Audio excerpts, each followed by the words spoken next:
I wasn't planning to hitchhike. It didn't feel like something I would ever do. But plans don't help on the side of a highway when the bus breaks down. Your cash is gone from the inner pocket you thought was clever. And the driver shrugs and says, "There won't be another coach through until morning." We were outside a small town I'd never heard of, a few shops and a petrol station, and then nothing for long stretches. I was headed east. I had told my sister I'd be there tomorrow, and she'd said, "Sure, finally." She would keep the porch light on. She asked if I was really coming this time. I said yes. I meant it. I could picture her porch, the chipped blue paint, the potted rosemary that never quite died no matter the weather. It made the shape of the night around me feel thinner, manageable. The driver let everyone stand on the soft shoulder while he made calls. Other passengers drifted to the petrol station. I went with them, bought a bottle of water with the last of my change, then asked the cashier if there was an ATM. He pointed to a machine with a dead screen and a paper sign that said, "Out of order" in marker. He had the face of someone who'd been told to put that sign there weeks ago and had stopped seeing it. "Nearest withdrawal?" I asked.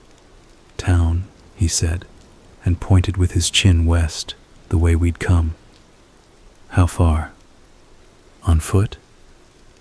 "Long."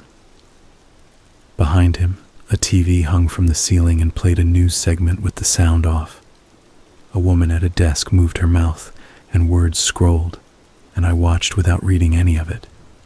I stepped back out. The bus driver waved his arm at the thin line of approaching headlights like a man warning ships at sea.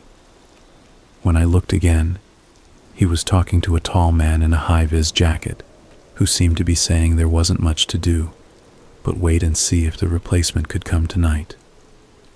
The driver kept pushing his palm down in the air. Calm down, which is not a gesture anyone likes in the dark. It wasn't cold exactly, but the kind of damp that crawls into sleeves and sits there. I tried to think. I could wait all night and call my sister from the station in the morning and say I'd be a day later than I said. I could try to find a room somewhere, but this didn't look like a place that had rooms for people without money. Or I could hold out my thumb like a cartoon, because that was how I thought of hitchhiking. Black and white jokes and roadside diners and people who didn't exist anymore. East, I told myself. Just keep going east. A lorry slowed, but only to make the turn for the depot behind the petrol station. A small hatchback flew by so fast the wind tugged my jacket. I stood where the shoulder met the on-ramp and practiced an open stance that made me look non-threatening, or tried to. I don't know what I look like when I'm trying not to scare someone. There was a little traffic, more than I expected given the place. Finally, a car braked and signaled and pulled into the lay-by a few meters ahead. I jogged up. The driver was a man not much older than me, early 30s, tidy beard, gray hoodie. The make of the car didn't matter at the time and wouldn't help now. It was the sort of car you could forget while you were still looking at it. "Where you headed?" he said. His accent put him from somewhere not local, or maybe everywhere. "East," I said. I named the next bigger town, or anything toward it. "Hop in," he said, like we knew each other. "I can take you that far, or close. I'm going just past." He reached across and pushed the interior handle up. I got in, put my bag at my feet, and clicked my seatbelt. The car smelled faintly of fast food and something clean, like a disinfectant wipe. The radio was low. He put on the signal and merged back onto the road with a confidence I immediately liked. It felt like I'd decided something, and it had worked out. "Thanks," I said. bus died, and tipped my thumb back toward the station. Unlucky, he said. Name's Daniel. He stuck out his right hand, kept his left on the wheel. I shook. His palm was dry and warm. You? I told him. Don't worry, he said.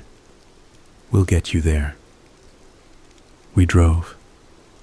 He asked me where I was coming from, and I gave the short version. A job that had sagged into nothing. A room that was 4 walls and 1 window. The sort of city that only felt busy when you needed it quiet. He nodded like he knew exactly what I meant. He told me he and his brother ran a small flooring business. Lots of long drives. Lots of back roads. You would never guess how far apart houses are until you go door to door laying laminate.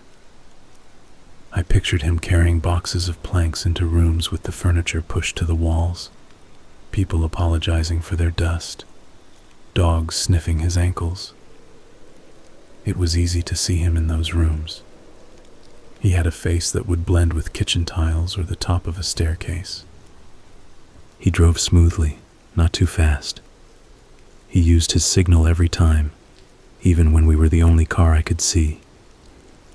In the passenger mirror, the petrol station shrank, then vanished. We passed a sign for the big town I'd named. I relaxed, just a little. The road unwound in the headlights. He told me he had a kid, a daughter. 6, he said. When he said her name, he paused first, like choosing which name to give. I didn't notice the pause then, only that he smiled after he said it. The smile was small, but it changed his face. It took the line out from between his eyebrows. He said he didn't see her as much as he wanted because her mom and him were figuring things out. He didn't look at me when he said that. He tapped the steering wheel with 2 fingers like he was counting out a beat only he could hear. Then he changed the subject to the roadworks up ahead, and how the detour would be slow. But it was the only way because the main stretch was down to 1 lane with a convoy system, and you could end up waiting 20 minutes at the stoplight. He had that tone people have when they talk about roads. You can trust someone who knows the best way past a choke point. We came to the detour sign. He turned it down without hesitation. The road was narrower. The trees leaned in. The car's lights made a tunnel out of them. I thought of the bus, the passengers wrapped in jackets on hard seats under flickering blue lights, and felt lucky again. Listen, he said. I'm stopping at my brother's place for 5 minutes to drop off a tool he needs. That's on the way, promise. Then I can carry you on. No problem, I said. I'm grateful for any stretch. He nodded. You looked like you'd be standing there a while. Probably, I said. A fox crossed ahead of us, no hurry, like it owned the road. Daniel eased his foot, then rolled on. He didn't try to hit it or pretend to swerve for drama. Details like that lodge in your brain and feel like proof of something. So what takes you east? He said. Family? Yeah, I said. My sister. We haven't seen each other in a bit. You close? He said. We used to be. He nodded but didn't ask why we weren't. The radio mumbled. A DJ told a joke. I watched the clock on the dash and decided not to remember the time. I told him how my sister kept herbs on her porch and how she could make leftovers taste like a plan. That kind of information slips out when you're not guarding yourself. Sounds good, he said. Someone cooking while you're walking through the door. That's the dream. I'll try to call her when we get somewhere with signal, I said. Tell her I'm actually moving for once. I laughed like that was funny. It is, he said, and at first I took that as agreement. Later it would sound like a comment on something else. We passed a lay-by with a lorry parked in it, and a driver stretching his legs in the glow of his side lights. Beyond that, the hedges gave way to fields. Then the road dipped into a darker stretch again. A sign flashed by. Something about winter gritting. I tried to picture the map in my head and gave up. "I'm not keeping you from anything," I said. "Dropping me and doubling back, I mean." "No fuss," he said. His tone was almost offended that I'd suggest he couldn't take a stranger where he said he would. "I've got to go that way anyway." He tapped the steering wheel again. 4 taps this time. Or 3. And then he changed his mind about the 4th. I didn't count then. I just watched his hand. We passed houses set back from the road, deep driveways lined with trees. Not grand, but hidden. You could live there without anyone knowing you existed if you wanted. Light in a few windows, no cars pulling in. Maybe the cars were already there, tucked in close to the house, garage doors shut. The idea made my throat dry, and I took a drink from my bottle. "Navigation says there's a petrol station before the turn," he said. "You want anything?" "I'm okay," I said. "You?" "Could use the toilets," he said. "Quick stop." We pulled into a small station, smaller than the one the bus had stranded us by. 2 pumps, a shop with a single aisle and a glass front. The sign over the shop said the name of a place I didn't know. The lot was empty. Daniel parked by the door. "Be right back," he said, and unbuckled. Then, as if remembering something, he reached across my lap without warning and pulled up the lock on the passenger door again. "Sometimes these stick," he said. "Wouldn't want you locked in." He smiled. I nodded like it was nothing, but the touch of his arm against me felt like putting my hand on a fence without checking if it was electric. He went in.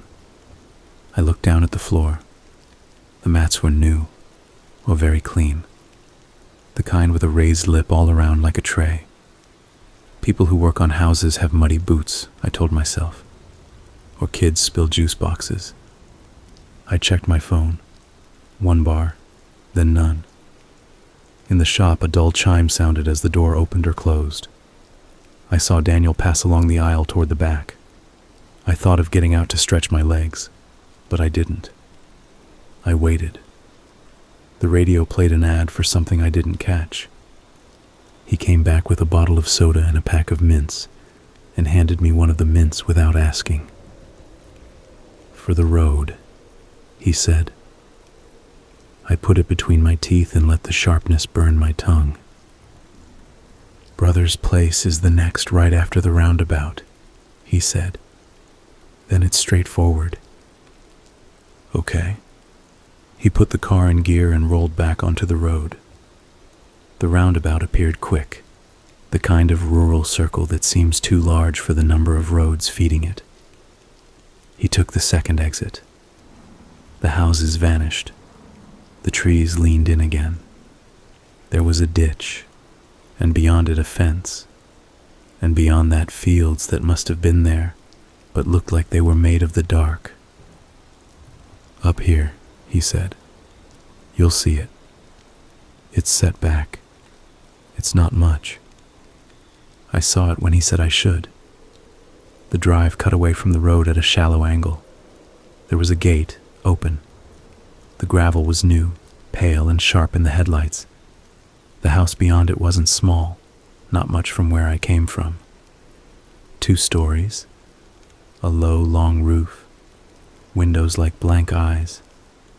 One of the upstairs windows had a light on, a soft, steady light, not the kind you leave to make it look like someone is in, but the kind that's on because someone is actually there. "Won't be 5 minutes," he said. "He left his phone inside last time, so I've got his pin nailer. He keeps forgetting all sorts. You can come in if you want, Or wait. It's warmer inside. I'll wait, I said. No hurry. I didn't say that I had a sudden grateful need to be in the open air if I had to be anywhere. The mint was sour in my mouth now. Daniel pulled up beside the house near the kitchen door, got out, and left the engine running. He didn't take his keys. The porch light by the kitchen door wasn't on, but the light from the upstairs window reached down and smeared across the gravel in a way that made it look wet. He trotted up the steps like he'd done it 1,000 times. The kitchen door opened. It wasn't locked. I looked at my bag at my feet. I looked at the open gate in the rearview mirror. I looked at the house. The upstairs light didn't move. I told myself again that I had gotten into a stranger's car on purpose, and if I was going to start finding everything strange now, I should have stayed under the dead TV at the first petrol station. I put my hand on the passenger handle and pushed it up and down. It stuck for a second, then gave. When it gave, there was a small click, like a switch toggling, and I felt a rise of something under my skin. First like relief, then like something else. I got out. The air was damp. Insects issued a thin sound from the bushes. I took a step toward the house and then stopped. I took a step the other direction along the driveway, as if to stretch my legs. The gravel had that float to it like it hadn't settled, and some of the stones shifted under my shoes and made a sound like a whispered curse. I should have stayed by the car. I should have gone inside. Those sentences don't help now. I went to the edge of the drive where the grass started and looked down the side of the house. There was a shed. The door was ajar. A bare bulb hung inside and wasn't on. Something metallic glinted. A ladder, the edge of a mower, a wrapped roll of silver insulation. The night breathed. I told myself to stop being stupid and turn back toward the kitchen. There was a sound then. The wrongness of a sound is obvious even if you can't name it. This one was a scrape and a pause, and then a scrape again from inside the house.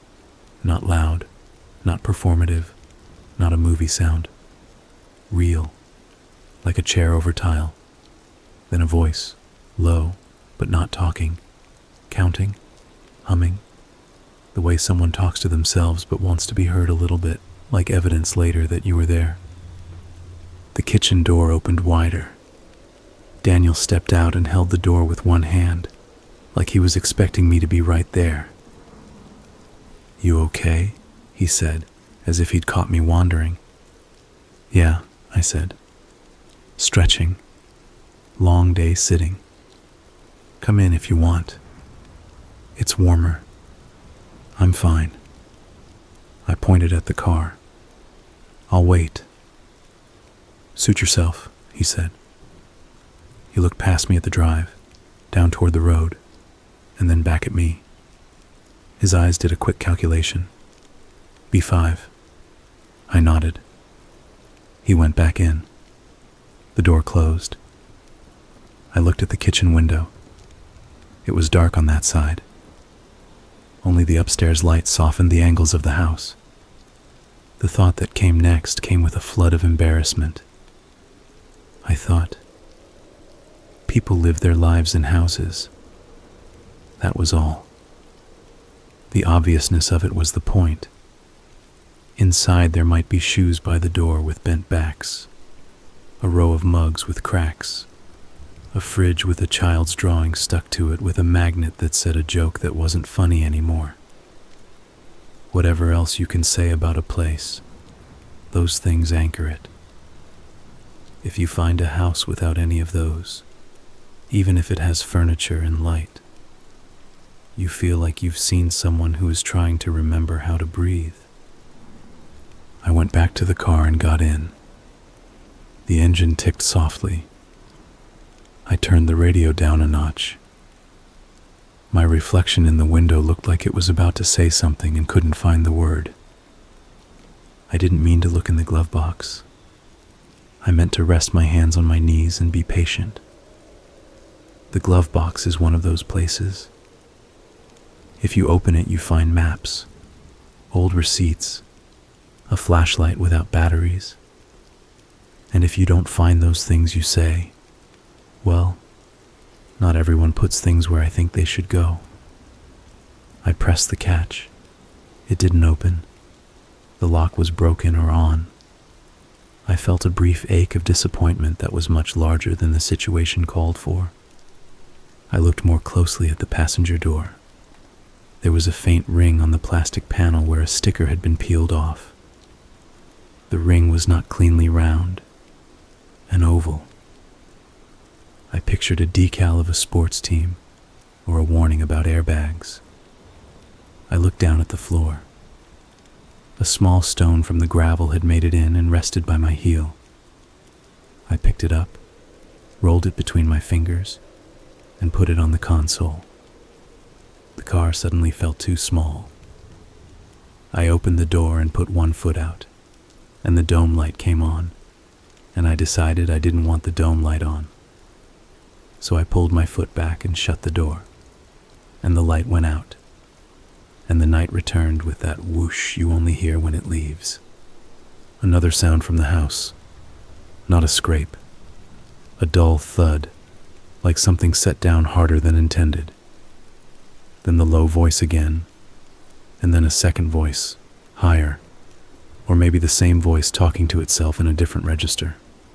The hairs on my forearms lifted. I couldn't make out words. It could have been a TV. It could have been anything. I told myself that. I put my hand on the bottle of water, and then didn't drink.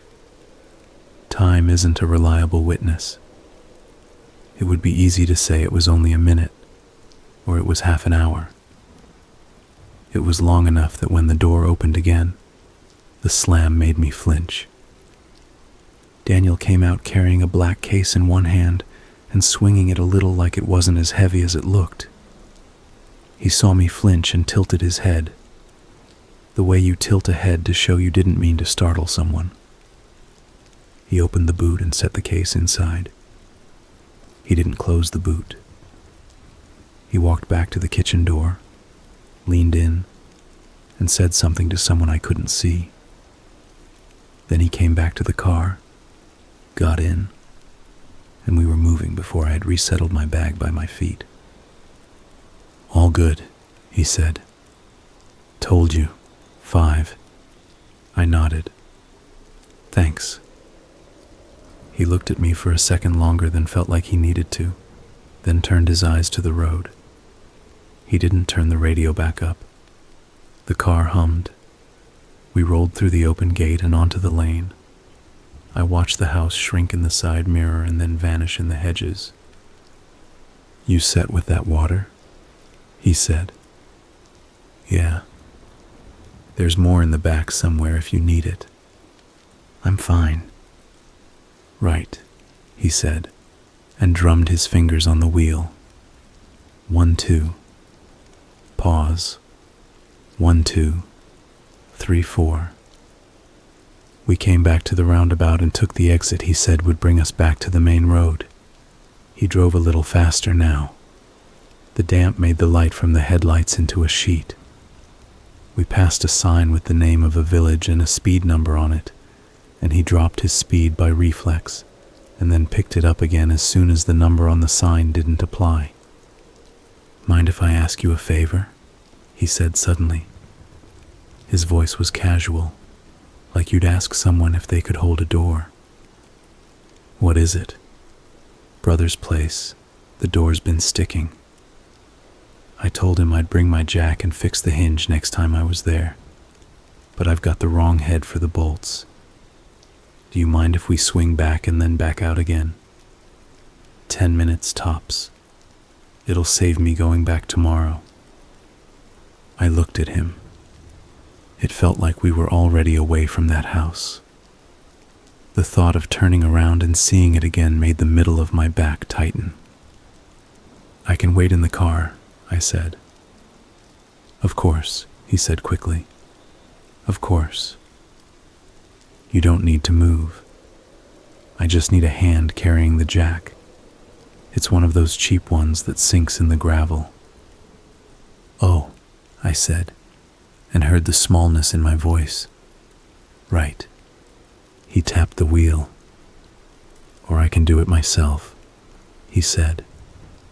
"It's no big deal. You look tired." "I'm fine," I said, because the smallness had made me angry at myself. "I can carry a jack." He smiled then, not the smile from earlier. That one had loosened his face. This one made my mouth feel dry. "You're a good one," he said, like he was talking to a child. "Not like some folk." We turned around. No, that's wrong. He didn't swing a U-turn.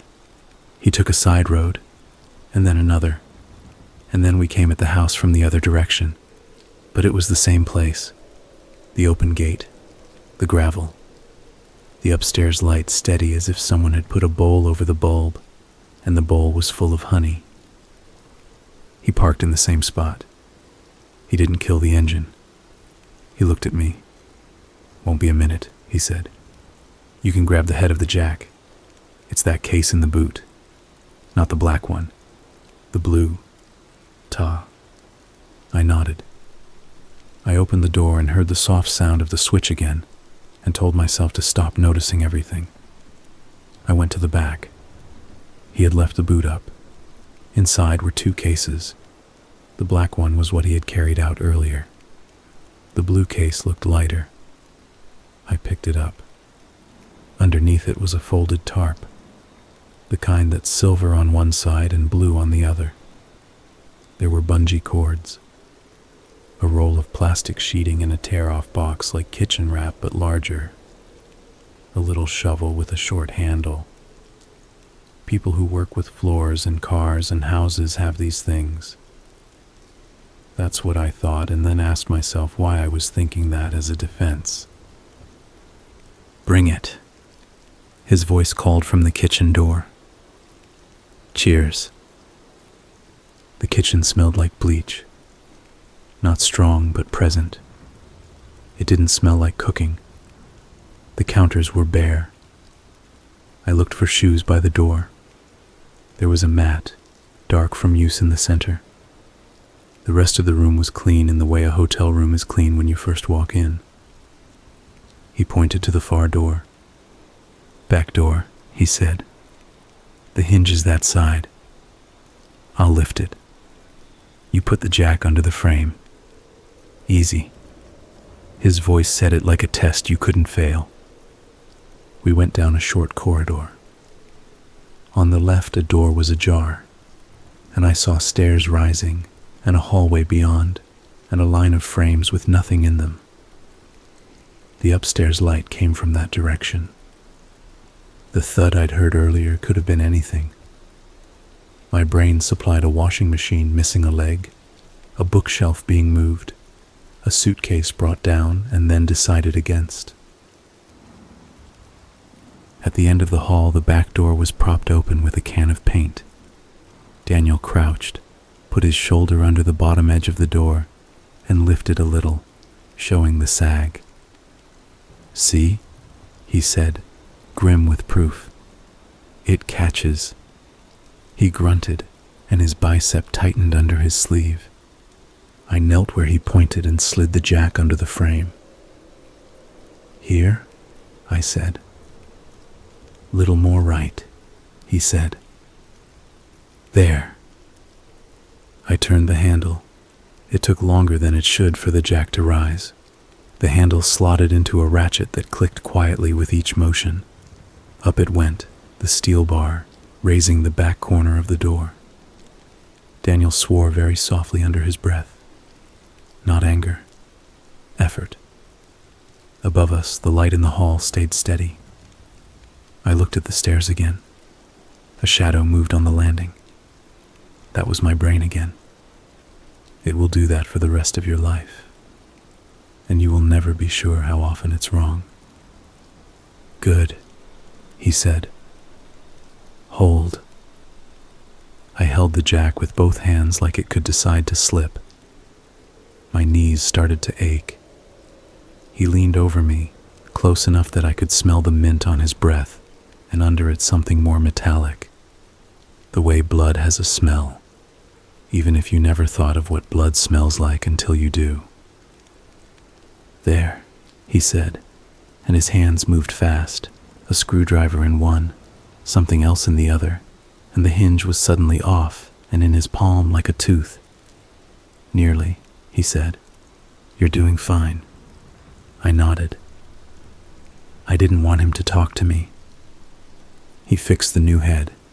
He let the door settle. The jack held. He stood. Okay, he said. Let it down. Slow. I turned the handle slowly. The jack lowered. The door dropped a notch and then sat. He pressed it, tested it, and it didn't stick. He smiled, the earlier smile again. See, he said. Easy. I almost said. We didn't need me for that. I don't know why I didn't. Maybe because he wanted me to say it, and I didn't want to give him what he wanted. Tea, he said. Quick before we go. I'll get you there faster than you'd get there by bus anyway. I said. I thought of the mint taste in my mouth. Okay. He put water in a kettle. He used a mug with no joke on it. The mug was plain. He put a bag in and poured and handed it to me. He didn't take one for himself. I held it in both hands and watched the steam string itself into the air. You were lucky, he said suddenly. With the bus? I said. With me, he said. He smiled again as if this was kindness. You could have got in with anyone. I nodded, because there was a way to deny that would make it worse. There was a girl last month, he said, almost like gossip. You hear about her? No, I said. My throat decided now would be a good time to dry. I took a sip and the heat surprised my tongue. I swallowed hard. That's the thing, he said. If you don't hear, you never know. He looked at the stairs again, and his eyes didn't look to the light. They looked to the dark under it. People do things quietly. I put the mug down on the counter without making a sound. I made sure the bottom of it met the counter exactly flat, because an uneven set would make a click louder than it should be. I thought of the blue tarp, the shovel with the short handle. I told myself again, out loud in my head, that people who work in houses have these things. People who are always going to their brothers' places have these things. People who fix doors carry jacks. You should use the toilet if you need, he said. It's a long run to the next station. I'm good, I said. He looked at me and I saw him decide something, and then change his mind. He picked up my mug and set it near the sink, like he was moving the pieces on a board and wanted to know where I would look. I looked at the back door. It was open a crack more than it had been, as if it had exhaled when we let the jack down. Cold air leaked in and moved across the hairs of my wrist. I said, I should text my sister. He nodded. We'll be out in a minute, he said. You can do it at the next stop. Signal's shit here. I nodded the way you nod when someone speaks a truth you can't argue with. Right, he said, satisfied or pretending to be. Let's go. He turned and walked toward the hall. I gave the kitchen a last look as I followed. The counters were too clean. The magnets on the fridge held nothing. The bin under the sink had no liner sticking out. The smell of bleach wasn't loud, but it was there, and it had a direction, as if it was coming more from the far corner than from the sink. I almost made it out without looking up the stairs. If I had, I could tell myself later that I hadn't known. But I looked. That's the honest thing to say. I looked. And at the top of the stairs, in the edge of the light, something white lay on the floor. It could have been anything. A towel, a folded shirt, a pillow. It wasn't large. It wasn't dramatic. It didn't move. It was the wrong color for the rest of the house, and it meant something. "Come on," Daniel said from the door, a tone now in his voice that hadn't been there before.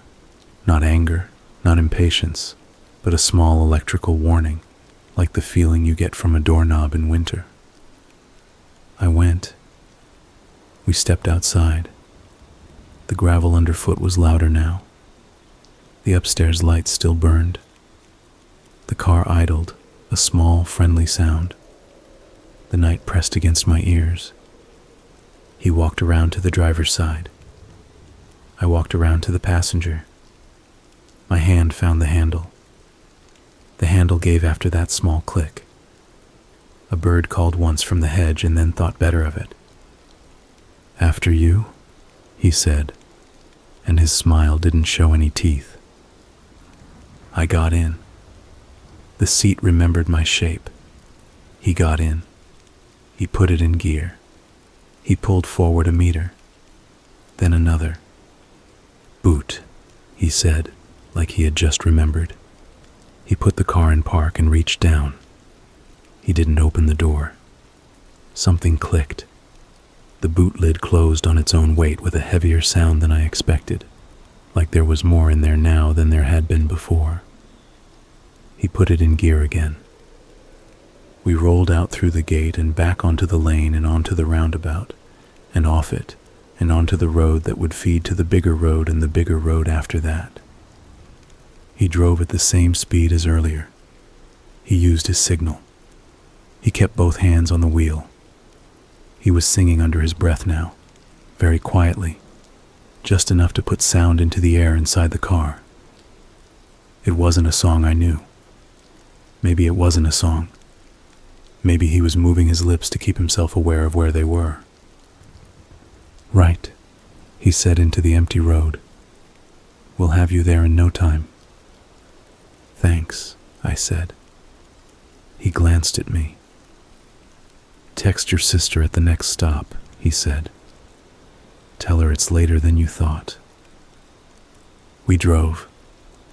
The trees pulled back and the road opened and the speed limit became a number I recognized, and the smell of bleach that I thought was in my clothes or my hair faded under the smell of the car. I kept waiting to see a station, but there wasn't one. The lights on the dashboard glowed a steady green. The radio said the name of a band I liked, and I didn't hear any of the song. "Do you pick people up often?" I said. He shrugged, a small motion with one shoulder. "When I see them." "Why?" He smiled. "They need it." "And you don't worry?" "About what?" "About who they are." He laughed a little at that. "No," he said. "I don't worry about that." I looked at the vents, the fabric of the seat, the way the windshield met the dash, and tried to decide if I could ask him to let me out without making it into something. I tried to imagine what I would say. "I don't feel well. I need a toilet. I get sick in cars sometimes. Could you drop me at the next?" But there was no next. The road just went on. "Turn the glove box up again," he said suddenly. "What?" He nodded toward it. "Press it up. It rattles sometimes." I pressed the glove box where the latch was. It didn't rattle. I pressed it harder, as if that would prove something to us both. He smiled again like I was doing well. "There's a lay-by past the bend," he said. "We can stop a minute." "Okay," I said, and heard the shape of relief in the word. Relief makes a noise long before it arrives. We took the bend. The lay-by was there. He swung into it. He stopped the car. He didn't turn off the engine. He looked in the side mirror for a long second, then in the rear view, then at me, and I looked back at him with a face that tried to say nothing at all. "You want air?" he said. "Yes," I said. He reached across me. He put his hand on the window switch. He rolled it down halfway. Cold came in, the smell of grass, a distant drift of something burned in a fireplace or a ditch.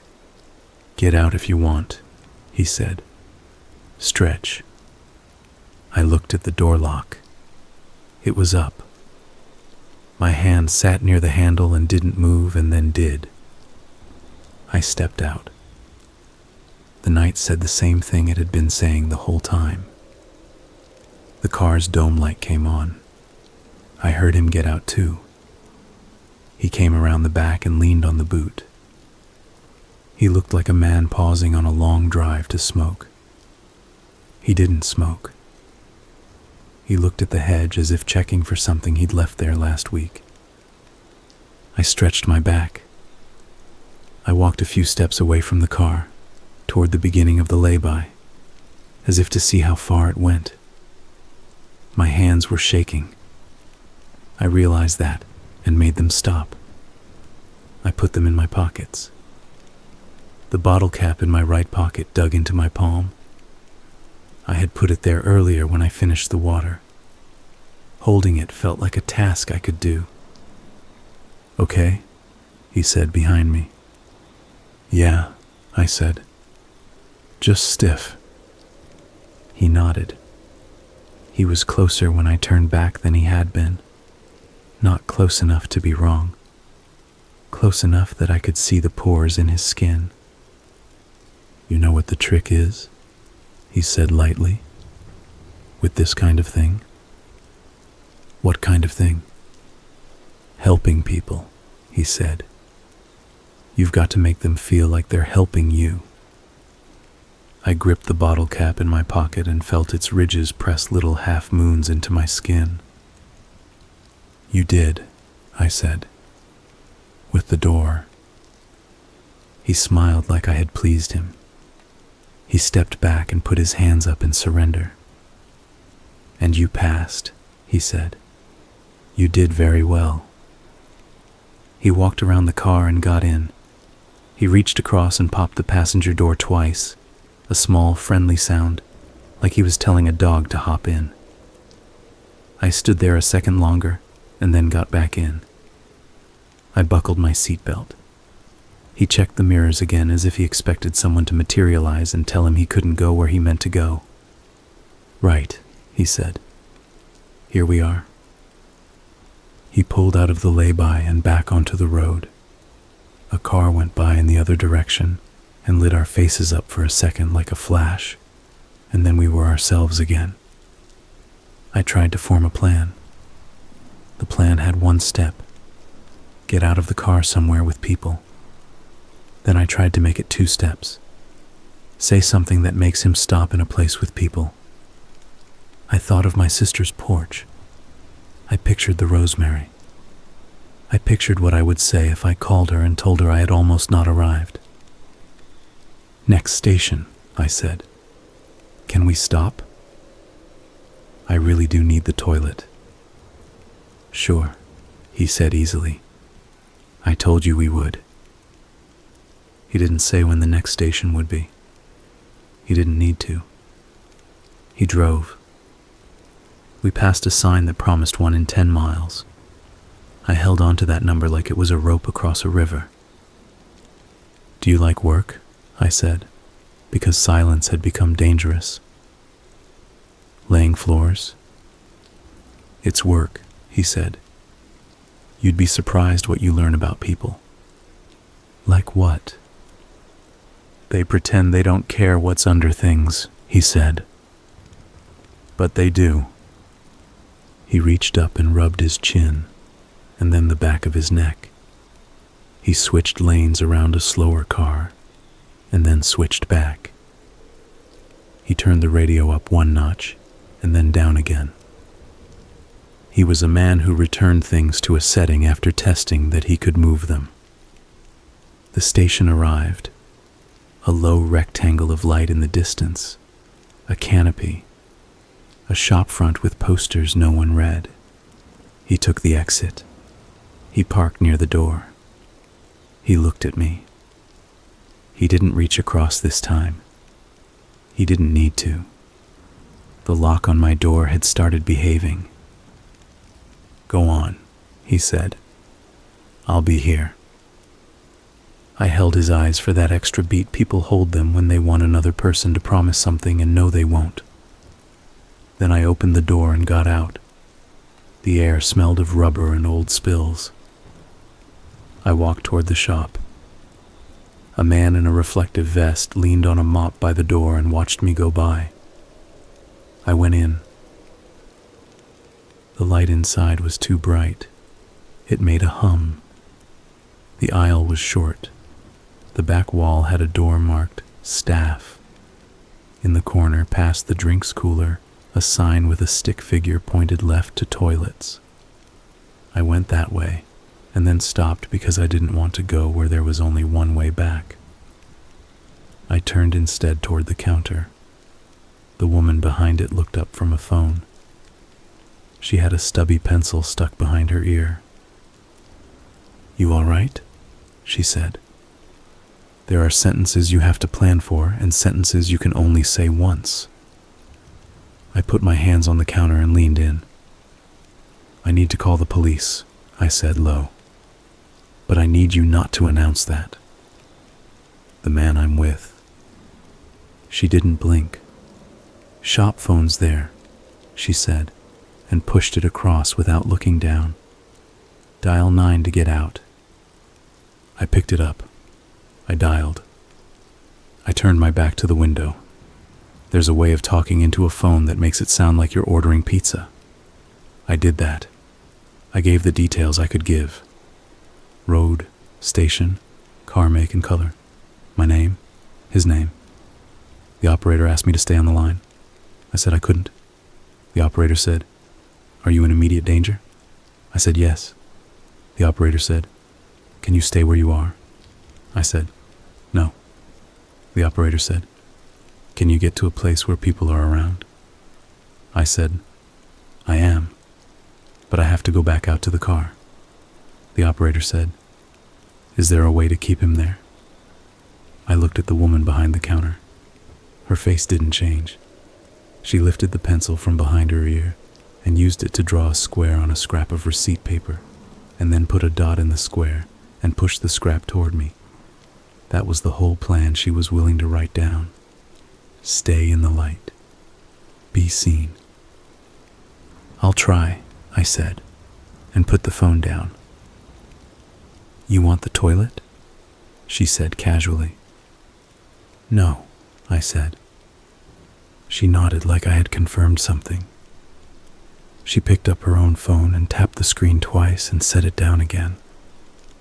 I walked back toward the door. My legs shook. I told them to stop. They didn't. I walked anyway. You can walk and shake at the same time. Daniel was by the car, leaning on the hood now, hands in his hoodie pockets. He looked like he belonged in every forecourt in the country. He saw me and smiled a little. Not the earlier smile. Another one. He had more than two. I was learning that. "All right?" he said. "Yeah," I said. "Thanks for the stop." "Course," he said. "You ready?" A lorry pulled in and made everything louder. Its brakes breathed out. A second car parked on the far side, and a man in a leather jacket got out, got back in, moved his car a bit, got out again. The cashier came to the door and stood with the mop and watched the lorry driver count coins. "Yeah," I said. "I'm ready." We got in. He put the car in gear. He pulled forward to the pump as if to fill up and then didn't. He backed into a different spot. He was making small corrections to see if I would notice. I looked straight ahead. He said, "Funny thing, like starting a joke." "What?" "When I went in there earlier," he said, "they had a notice up about a theft. Do you know this man? With a camera still. There was no man on it." He laughed a small laugh, performed. "They'd stuck it up blank." I watched the numbers blink on the pump in front of us. I said nothing. "You going to call your sister?" he said. I did. I lied. He glanced at my hands like he could see the lie on them. "Good," he said. He pulled onto the road. The station fell behind. The lorry turned the other way. We were alone again. He did his mirror checks. He hummed. He tapped the wheel. 1, 2, 3. Pause. 1. "Two things," he said like an afterthought. "First, don't do this again. Thumb out at night. You know that, but I'll say it." "Okay," I said. "Second," he said, "if you're going to say something to me, say it now." "I don't know what you mean," I said, and my voice composed itself as if it had been practicing it somewhere I wasn't. He nodded. "Right," he said. He turned the radio up to cover the pause. He turned it down again. The flashing lights came up behind us fast. Blue. He looked in the mirror. He didn't swear. He didn't speed up or slow to an obvious degree. He signaled, pulled over, stopped. The lights kept going. They didn't stop. They passed us in a streak and were gone up the road. He breathed out. "They're never for you," he said. "They're always for someone else." I didn't answer. Then more lights appeared, slower. They were not behind us. They were ahead, at the side of the road, in a lane that widened. Another station? No, a rest area. 2 cars, a van, the same blue lights, but this time still. He put his hand on the wheel at the top and left it there. He didn't turn in. He kept his speed and we sailed by the small knot of uniforms and reflective tape and the standing stillness of the official. I looked at him. His jaw flexed. He looked at me and then at the road and then at me again. Each look took a notch off his confidence and he lay his voice over that like a towel over a stain. "You okay?" he said. "You look pale." "I don't feel great," I said, and let that be the whole truth I could give. "Want to stop?" he said. "Where there are people," I said. He laughed, short, not amused. "Right," he said. "Where there are people." We didn't stop. We drove. 10 minutes or the shape of 10 minutes later, the road curved and we entered a stretch with houses and lights. Not many. Enough. He slowed. He put on his signal. He pulled into a lay-by in front of a closed shop with a barber pole painted on the shutter. He put the car in park. He looked at me. "This is where I leave you," he said. "My turn's off here." I looked around. The houses had curtains. One upstairs window had a person moving in it, bending to something I couldn't see. There were bins out by the curb. A cat crossed the pavement like it owned a deed to it. This could be any street. It was perfect. "Okay," I said, and reached for my bag. He put his hand out, palm up, flat between us, not touching me. "Wait," he said. I stopped. He reached into the pocket of his hoodie and took out a key ring. I expected keys. It had one key and a small plastic tag, like the ones you get when you join a gym. He looked at it, and then at me. "Do you know what this is?" he said. "No," I said. "It's the code for the front gate at my brother's," he said, "because sometimes I forget to call ahead." He held it up, and the porch light of the house across the street made the numbers on it shine for a second. "I thought about giving it to you," he said, and then I thought, "Don't be childish." He slipped it back in his pocket. "Forget I said anything." I nodded because any other motion felt like a trap. "You've been good," he said. He said it the way people say it to dogs. "I mean that. Get out. Walk to the end of the street. Turn left. You'll see a main road and you can get what you need." "Okay," I said. I opened the door and stepped out. I pulled my bag with me. The dome light did its trick. The air tasted different here, like old stone. I bent to look at him through the open door. "Thank you," I said. The words tasted like rust. He looked at me. He had a smile ready, a smile with nothing human in it. Then he shut it down. He sat very still for a beat.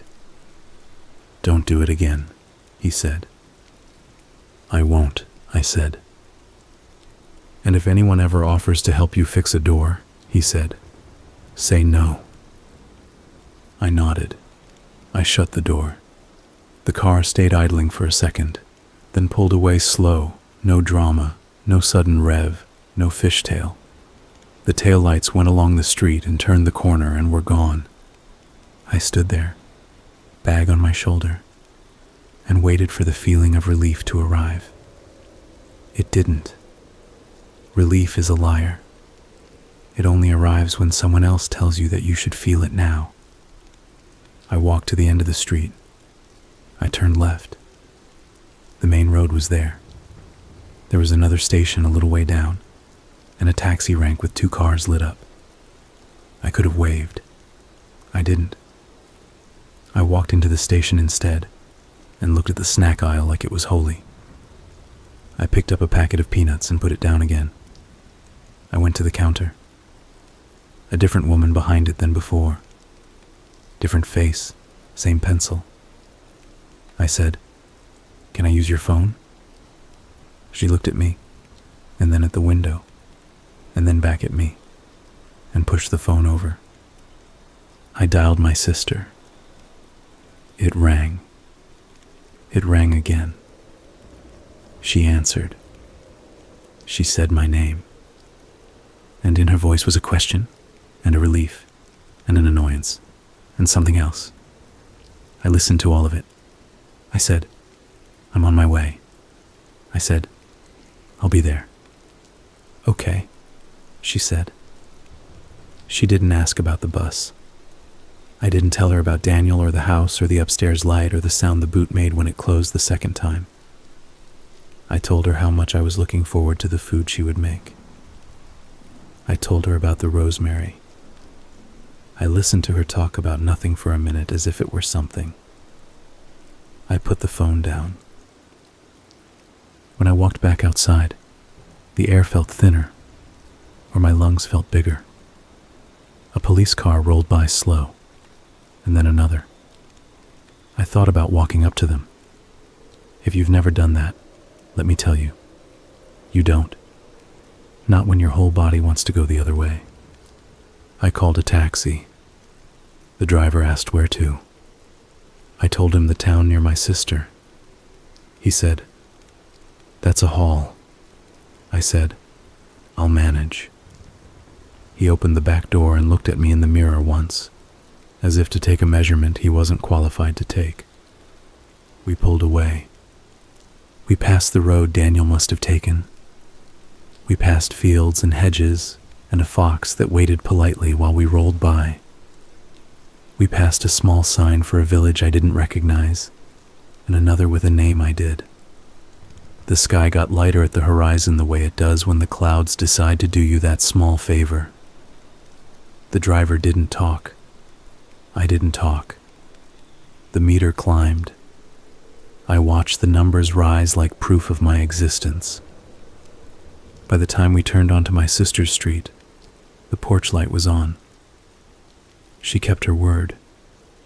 It wasn't for me. Not really. She had never stopped leaving it on. She stood in the doorway with a dish towel in her hand, and when I got out and walked toward her, she said my name again. And this time there was no question on it. I stepped up onto the porch, and the rosemary brushed my leg and made my jeans smell like it. She hugged me. I put my face in her shoulder, and I held on, and I didn't let go for a length of time that would have been embarrassing in any other context. She pulled back and looked at me and saw something. She said, "You look like you need to sit." I nodded and did. She made me eat bread with too much butter on it, and then more. She put a mug of tea in front of me, and it smelled like tea should smell, not like bleach hiding behind mint. She asked me what happened with the bus, and I told that story. She asked me how I got the rest of the way, and I said, "A ride. A taxi." She asked about the taxi because that was the part she could account for, and I made her a number that satisfied her. Later, when she fell asleep on the couch with one leg tucked under her and the TV muttering to no one, I walked out to the porch and stood there and tried to feel the night as just night. A car went by. Not the same car. No car is ever the same car unless you decide it is. I should have told someone more specific than the woman behind the counter who had pushed me the phone and drawn a little square on a scrap of paper to tell me to stay in the light. I should have given the operator the house's exact location and stood in the forecourt until someone put a hand on my shoulder and said, "Thank you. We've got it now." I should have. I know. You don't do the things you should. You stack them on the porch with the other things you'll do later, under the rosemary. A week went by. My sister made food and told stories about people from work, and I did small tasks around the house that had waited for another pair of hands. I bought generic cleaner at the shop down the street and used too much of it on the kitchen floor, just to chase the smell out of my own head and replace it with this one. My phone lit up with a number I didn't recognize, and I let it ring out. The next day it rang again, and I answered, and a woman said she was from the police and asked if I had been at a petrol station with a man whose description she gave, and was he called Daniel? I said yes. She said, "We have a statement from the cashier." She said we found a location that we believed to be his brother's property. She said we had a look. She said thank you for calling when you did. She said there are things we won't talk about for a while. She said you did well. I asked, "Was there anyone else?" And she took a breath and said, "That's what I mean by we won't talk about it for a while." She asked me for details I had and didn't have. She asked me about the upstairs light. She asked me if I'd seen anything on the stairs. I told her I saw something white and didn't know what it was. She said that tracks. She said don't worry if memory comes in pieces. She said it often does. Then she asked me something small, like what color the jack case had been. And I told her blue, and then corrected myself and said maybe the lid was blue and the rest was gray. I couldn't swear. She said, "It doesn't matter." When I hung up, my sister came out of the kitchen and asked who it was, and I said, "Wrong number." And then I sat down and said, "Police," and told her the parts she needed to hear to understand why I wouldn't let her leave the porch light off for a while. Sometimes I think about Daniel's hand reaching across me to pop the lock. He did it like it was a favor, like he was giving me more air. I think about how he needed me to believe I was helping him. I think about the way the car felt like it belonged to nobody, and then suddenly felt like it belonged to him, more than any car has ever belonged to anyone. Other times I think about the woman at the first station with the stubby pencil who didn't blink when I said what I said. She has seen enough. She drew a box with a dot in it, and that was the only advice she had time to give. It was enough. If you need it, take it. Stand in the light where other people can see. Make your story a square on the floor that you decide to live inside for a while until the rest of the room makes sense. On certain nights, on this porch, I hear a car roll down the street, and I think it will be him. It won't. He's somewhere else now, with people who decide where the keys go. The upstairs light is not mine to switch off. That belongs to another house and another set of hands. It doesn't matter. The sound of a back door settling on its hinge is the loudest thing I can hear in my head. Sometimes I wake and I think I hear it, and I have to sit up and say to myself, out loud, no one is lifting anything here. And then I go to the kitchen and drink water and watch the window for a while. My sister plants new things in the pots each spring. The rosemary survives no matter what she does to it. We talk about nothing, which is the best thing to be able to talk about with anyone. When I leave to go to work again, because you have to leave a safe place sometimes, it's the only way to keep it. I don't tell her everything. There is no everything to tell. There are only pieces. If you ask me whether I still hitchhike, I will look at you like you're joking, and then I will see that you aren't. I will say no. I will say it like a promise and a prayer. And if I see someone on the side of the road with their thumb out, I will not stop. I won't speed up either.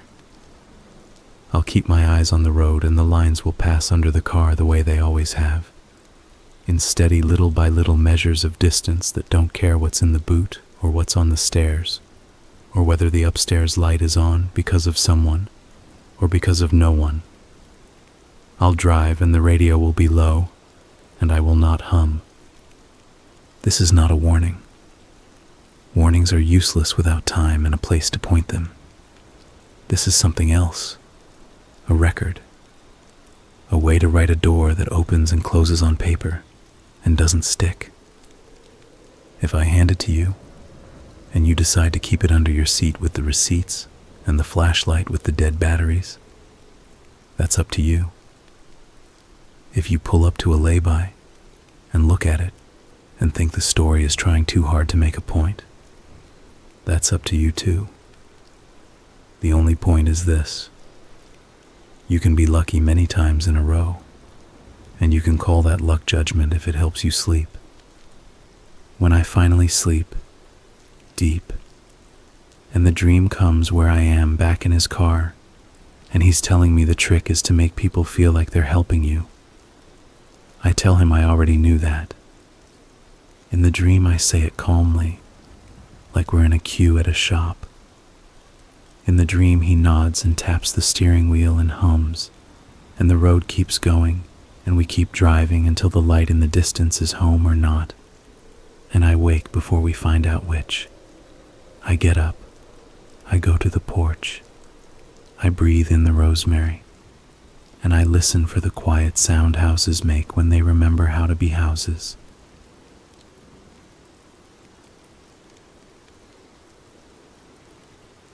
I didn't go out there to prove anything.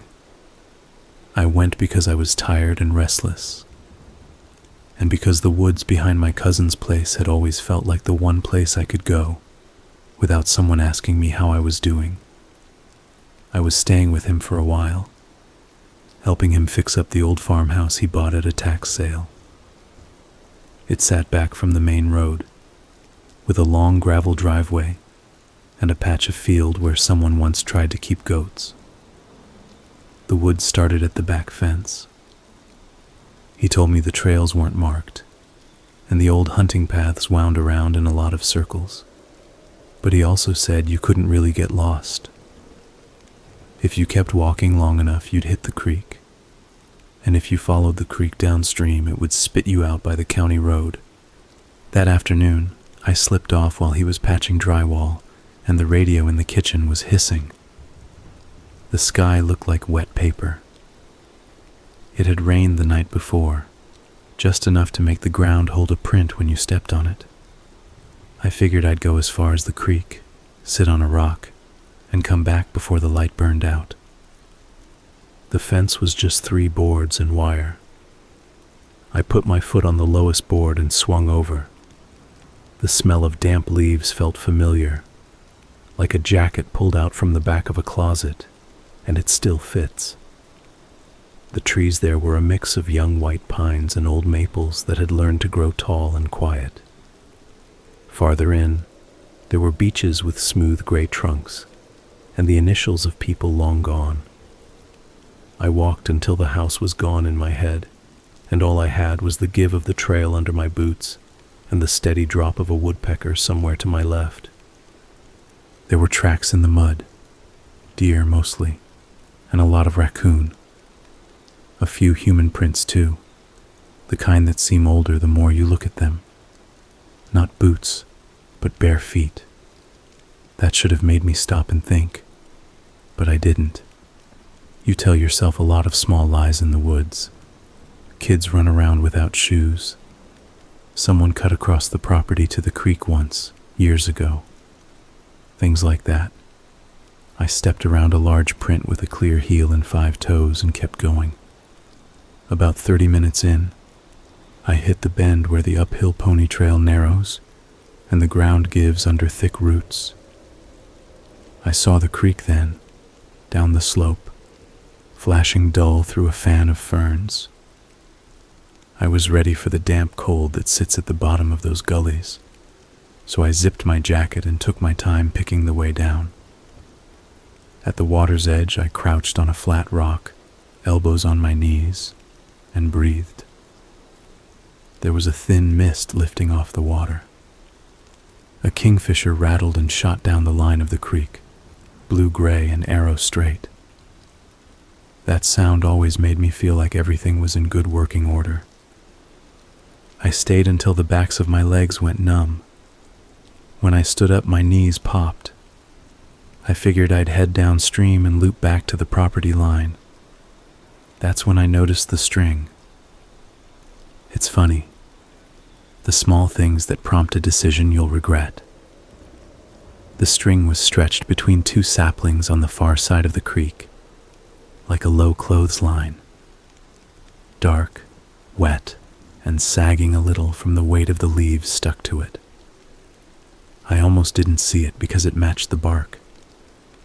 At first I thought it was a spider web, one of those big ones that catch a swallow if the timing's bad. But it was twine. Brown twine. Rough. Maybe rolled out of a feed store. The kind you tie bundles with. You hang string in the woods for a reason. Property line, game line, some kind of trap. I felt that prickle under my scalp that says, turn around. I should have listened to it. Instead, I told myself it was interesting. I took it as a sign that there were people nearby who did normal things, like mark their stuff. I hopped the stones and climbed up the other side. It wasn't just one line. There were several crisscrossed between saplings, making loose squares and triangles.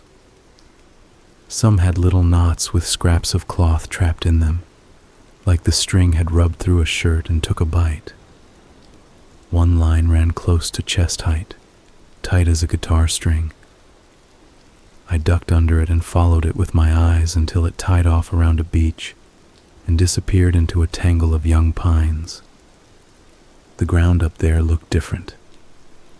It was as if the top layer had been combed. Leaves arranged in faint arcs, sticks pointing the same way. You don't notice that at a glance, not unless you've raked a lot of yards. I noticed it because the pattern repeated. My boot prints lay over it and broke it. It made me feel like I had just stepped on a clean floor with muddy shoes. There was a smell too. Not strong, just sharp at the edges. Not animal, not rot.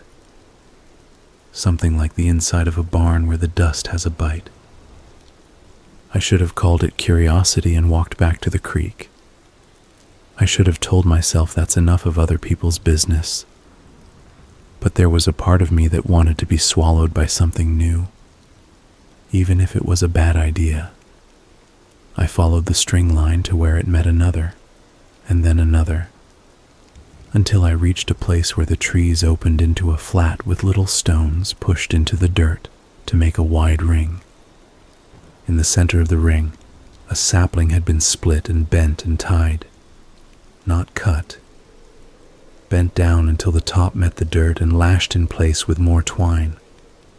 There were a few feathers stuck to the twine near the knot, white, from a gull or a chicken. I don't know. A strip of gray cloth, 3 inches wide, hung from the bend like a flag. I stood there pointing my ears out, trying to hear any foot on the leaves that wasn't mine. Nothing obvious.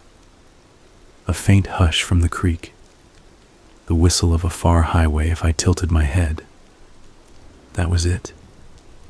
I told myself this was a hunter's trick, some local thing, a snare. It didn't look like any snare I'd seen, but I don't know every way a person can pull on a string. I circled the ring, careful not to step inside it. I didn't want to foul it. I wanted to go back and tell my cousin something interesting about his back 40. I thought he'd say, "Oh yeah, the old man who owned this used to do weird stuff like that," and I'd have a story worth a beer. There were more rings beyond the first, fainter, like the person who made them had grown tired or changed their mind. The strings led away from the creek and deeper into the trees, and I followed them until the ground fell off again, and the world fell quiet in a different way. Not the pleasant hush of moss and water. I mean that small, sudden silence when even the bugs seem to check their breath. Ahead of me, the hillside made a shallow bowl. In the bottom, at a slight slant, there was a shed. Shed is the only word. It wasn't new. It looked like someone made it from the parts of other things. The roof was tin, streaked white. The walls were boards that had been several other walls before this, with nails punched flat as coins. It sat on stones. No window on the side facing me. Just a door that wasn't centered, and a dark patch near the ground where the grass refused to grow. There were strings running to the shed like guy lines, tied to nails at the corners. Little ropes of cloth hung from the lines, with knots like a child makes when they're trying too hard. I thought maybe it was a sugar shack, but there were no maples tapped around it, and it was in the wrong place for that. Maybe a casher's hide, maybe an old blind, maybe nothing, but the same combed look lay over the ground around it, and the same faint smell moved through that place, as if a person had been breathing there too long. I stepped to the side and then 2 steps more so I could see the other wall. Still no windows. The strings brushed my shoulder. They gave like cords on a boat. I felt them tingle under my jacket. A lot of things hit me then. The feel of the air, the strings, the hush. I felt watched, but not from the trees. It felt like the shed watched me. That's a dumb sentence, but it's how it felt. The door had no knob, just a loop of leather fastened to a hook. The loop lifted easily when I tried it, and the door sagged open on swollen hinges. Smell hit me, old sap and damp cloth, a hint of iron. I didn't go in. I stood in the doorway and looked down. The light inside had weight to it. You've seen that in basements where the one bulb is gone and everything is the same shade of gray. It was like that. The floor was dirt, packed and smoothed by knees and heels. On the right side, there were shelves made from rough boards, the kind from pallets, jars on the shelves. A scatter of tools hung from nails, a small saw, hammer, something like a draw knife. The opposite wall had a square cut into it near the top, like a hatch big enough to crawl through if you were stubborn. Closed from the inside, I think. I couldn't tell because my eyes kept going to the center of the room where the dirt rose in a low hump you might mistake for a buried stump. On top of that hump was a board fixed with pegs and twine, and on top of the board was a pile of folded shirts. They were all the same size. Men's medium maybe. Plaid, faded, all washed until the colors bled out. They were folded neat as laundry done for a guest. Next to the shirts was a basin with a rim worn smooth. A tin cup sat upside down inside the basin. Everything arranged with care. Not the kind of care you take when you're hiding. The kind of care you take when you're making a place comfortable. That feeling took a shape finally. This was a room made for use, but not use by a lot of people. Used by one person, over and over. The hair stood up on my arms. I said hello, because that is what a person says when they open a door that might belong to someone, and they hope to hear a not unfriendly voice from the next room. My voice sounded wrong. It wasn't the shed. It was me. I sounded like somebody trying on a voice. No one answered. But there was a change. My ear tuned to something like, not a sound, exactly. Like when you step into a place where you know a kid has been whispering and everything has that thin, charged feeling. I don't have a good name for it. The words we have for these things are no help. I didn't go inside. I reached to pull the door closed. As I touched the leather loop, a whisper came from the trees behind me, far enough to be safe, close enough to be for me. Hey. I turned so fast the door banged and swung. Down the slope a man stood in the trees. He wore a brown jacket dark with sweat at the collar. His hair was the same gray-brown as his jacket. He looked like part of the place. He had nothing in his hands. He was young old. I mean, he could have been 30 or 50, and I would have believed it. A face that had ignored mirrors a long time. He raised a hand and smiled. The smile was small and careful, like he was reminding himself how. Didn't mean to scare you, he said. You're on a line. He tapped his own chest, then pointed toward the string that had brushed me. Marker, he said. For me. I nodded because I didn't trust any of the words in my mouth. Is that your shed? I said. He looked at the shed as if seeing it for the first time that day. He nodded. Mine, he said. Then, after a pause, now. That single word felt complicated. He took one step closer and then stopped like he had hit a mark on the ground that he wasn't allowed to cross. You hunting? He asked. No, I said. Just walking. He nodded like that made everything easier. I walk too, he said. He lifted his right foot, showed me the sole of an old shoe so thin you could see his toes pressing through. Sometimes it's better to walk with nothing, he added, which didn't feel like it had anything to do with shoes. I can go, I said. I didn't mean to. He cut me off with a small shake of his head. He glanced at the strings that ran from tree to tree. You stepped around without cutting, he said. That's good. He smiled again, and this time the smile had a crack in it, like he was about to laugh or cry and wasn't sure which. Do you know what these are? He asked, tapping the string nearest to him with one finger. Lines, I said. Markers. Lines that make a place, he said. Lines that see. You can hang cloth and the cloth will learn the air and tell you. He looked at me as if I should agree. That's all it is, he said. Just looking. I thought of the shirts on the board and the folded corners. I thought of the basin. I thought of the way the ground around the shed looked smoothed by bodies. Did you build this? I asked, and nodded toward the structure.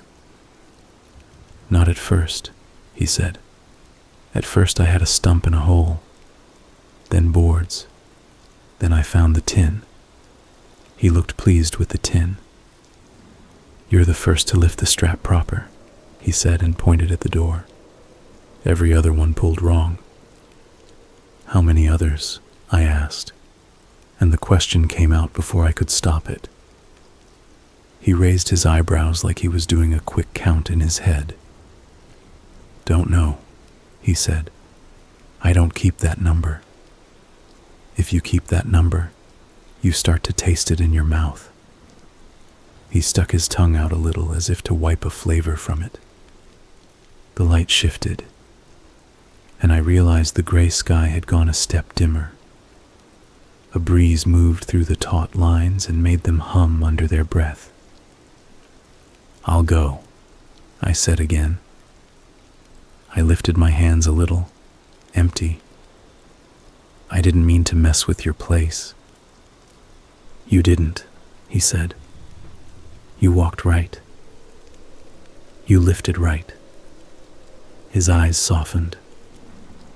Where you headed? Back to the creek, I said. Back to the road. He nodded. Good, he said. The road's right. He took a small step toward me and then away again, as if he couldn't quite balance his own body in this spot. There's a turn, though, he said, almost under his breath. If you follow the creek and keep the water on your left the whole time, you'll be fine. He kicked the leaves with the side of his shoe and scuffed out a line in the dirt. If the water crosses and it's on your right, and you're still sure that's the way, you stop. You turn around. You don't go where it wants you when it's on the right. Do you see? I think so. He watched my face like a teacher watching a kid do a simple problem. Say it, he said. Keep the water on my left, I said. If it crosses to the right, turn around. He nodded, satisfied. Good, he said. I don't like to see people go the wrong way. I appreciate it, I said, and I meant it. Whatever else he was, he had given me something that felt like care. I took a step back toward the trees, away from the door. The shed behind me breathed out its cold breath, and I felt the skin between my shoulder blades tighten. He watched me as I shifted my weight to leave. He lifted his hand and said, "Hold up." I stopped. "Look at your hands," he said. I looked. They were my hands, a little dirty, a little dry. A thin smear of mud on the left palm where I'd caught myself slipping near the creek. I looked back at him. "Do they feel like yours?" he asked. "Yes," I said, with a small laugh that didn't feel like me. He smiled again, but this one carried no warmth. "Good," he said. Keep it that way." I didn't ask what he meant. I didn't want to hear whatever he'd say. I turned, picked a line between the trees where there were no strings, and started down. I moved like a person leaving a room where the ceiling had dropped an inch while they weren't looking. At the edge of the bowl, I looked back. The man had walked to the door and stood with his palm on the wood, like you do with a horse you want to settle. He watched me and didn't raise his hand. The brown fabric around his shoulders lifted with his breath and fell. He looked tired and full of some energy I didn't understand. I walked. The sound of the creek came up in my ears, and I felt better with every step. When I reached the water, I put my hand in it, and it was cold and ordinary. A kingfisher laughed again, and it made the hollow in my chest unspool. I took the man's advice and kept the water on my left. The creek braided and unbraided and tried its tricks around rocks and downed limbs, but it never crossed to my right. After 15 minutes, I found my own boot prints by a flat rock and told myself I'd just looped. Good. Keep going. The light dropped another notch. Then the trees changed, not all at once. A little thicker, a little closer, then close enough that the green went darker, and I felt my shoulder brush bark without wanting it to. The ground rose a little, then fell. I checked the creek.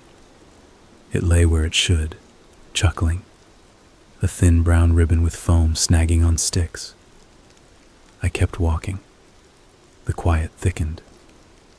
You'd think I'm piling it on, but if you've walked far enough in certain places, you know. Quiet isn't one thing. It has layers. The topmost layer went thin. Under it was a kind of waiting. I saw another string then. It ran low along the base of the trees, under a slab of root. This string was a different color, darker, almost black. It had things tied to it, not cloth now, but hair, small locks of it, twisted and bound, hanging like tassels. I froze with my boot midair and set it down slow on a bare patch of dirt. I swore under my breath without letting any sound out. I wanted to believe I had somehow looped back to the man's lines, that I'd gotten turned around, but his lines were a pale brown, and this was near black and fine as fishing cord. The knots were different too. They were too neat, too tight, each one identical, as if a machine had cinched them. I leaned down to look.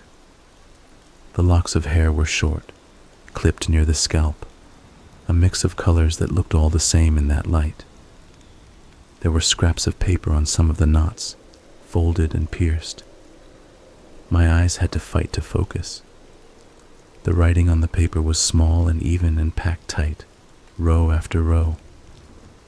I couldn't read it.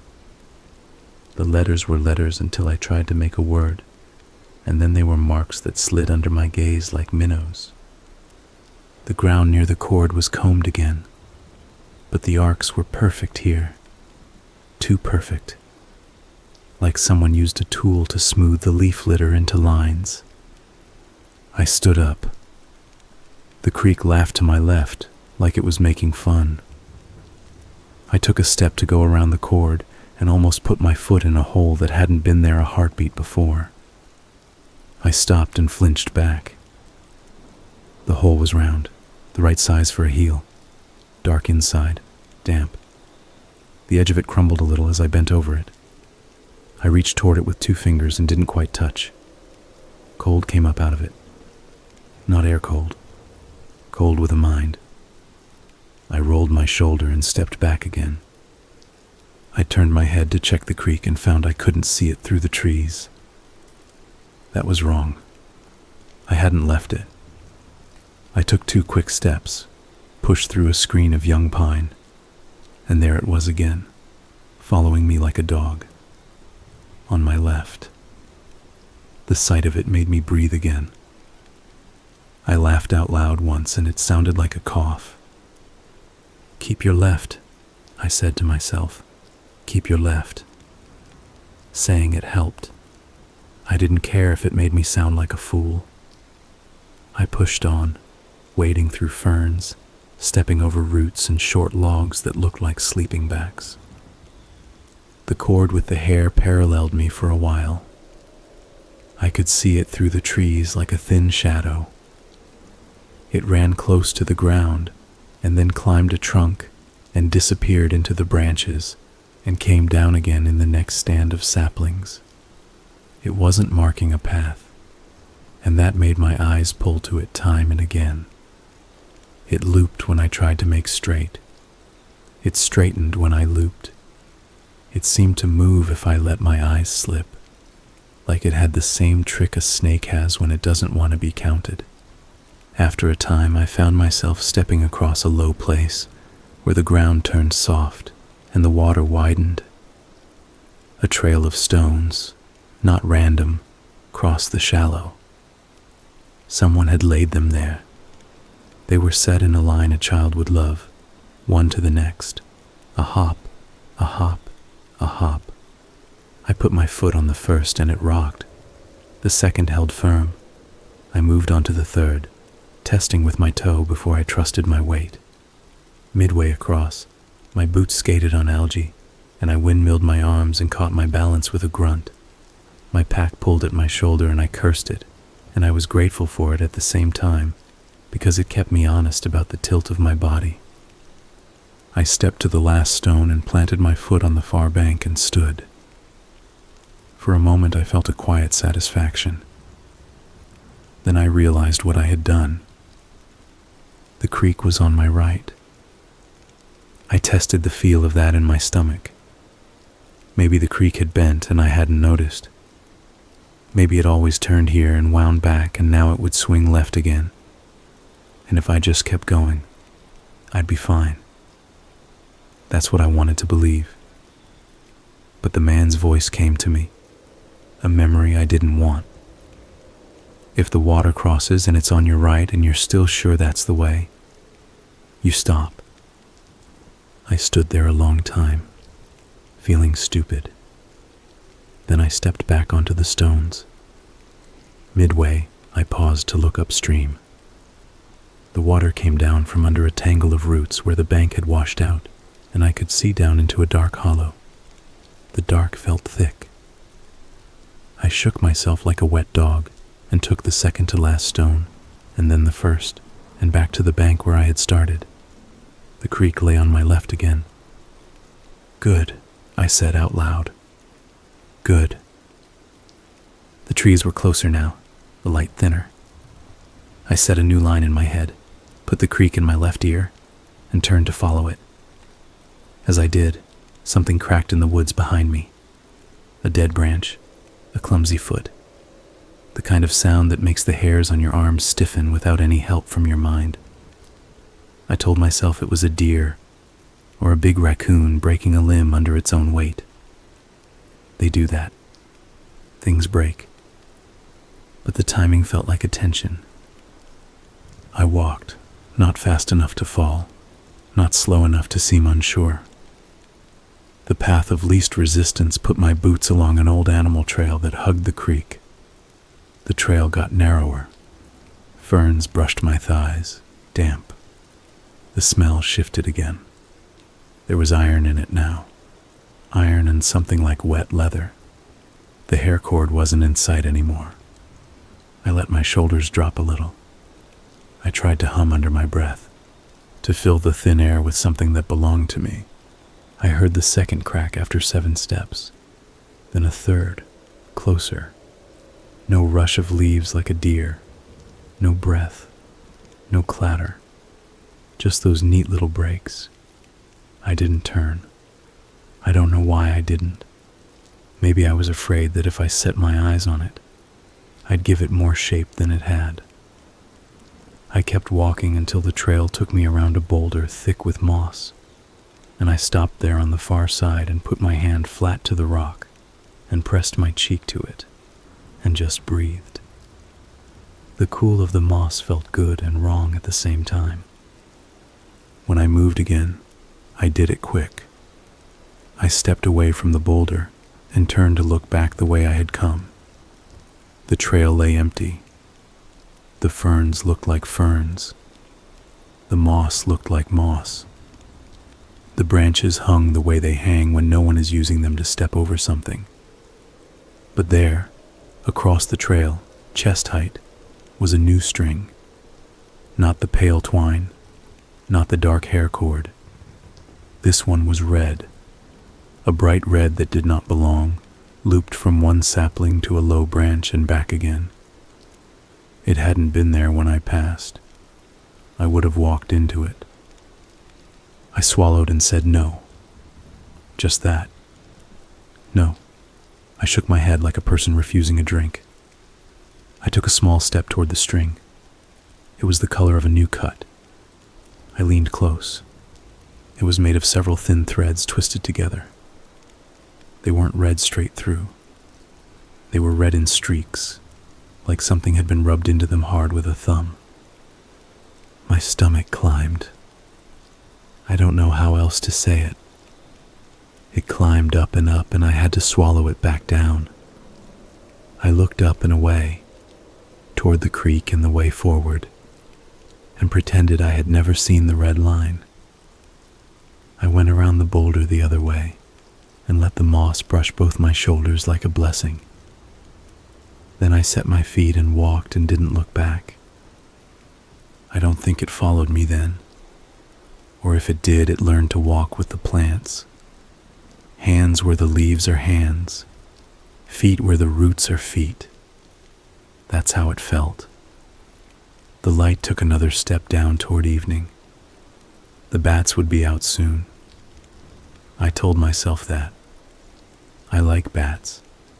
Useful creatures. Honest work. I thought of them to keep my head.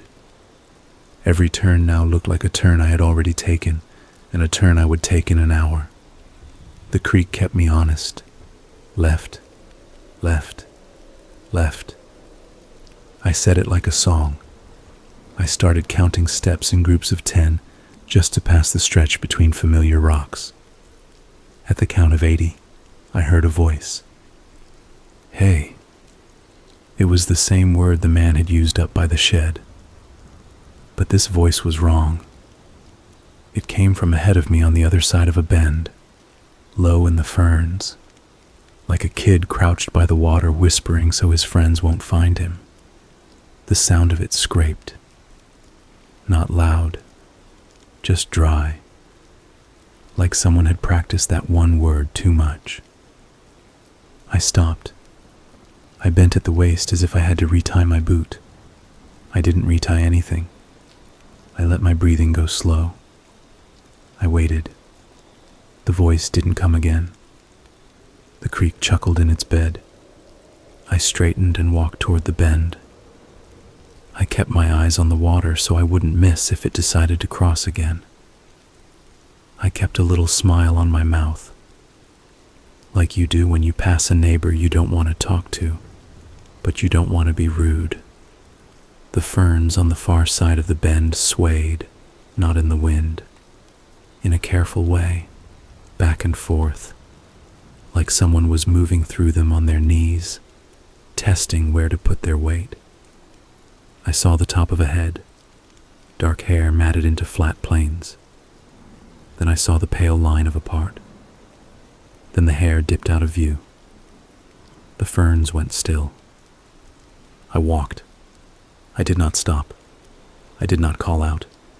I did not hurry. I walked like I had a place to be, and my mind was full of something mundane, a list, a recipe, a number that belongs to a front door. I passed the bend. The ferns brushed my left sleeve. Something inside them moved an inch, 2 inches, as if a small animal had decided to go the other way. I kept walking. After that, the cord with the hair showed up again in little drips, off to the right, then above me, then cut and lying across the trail like a spilled thread. The cut ends were neat and pinched. The paper slips still hung on their pins. I did not try to read them. I wanted to. I felt that hook in the soft part behind my breastbone pulling me sideways. I told myself one clear thing and held it like a match in a tunnel. You are leaving.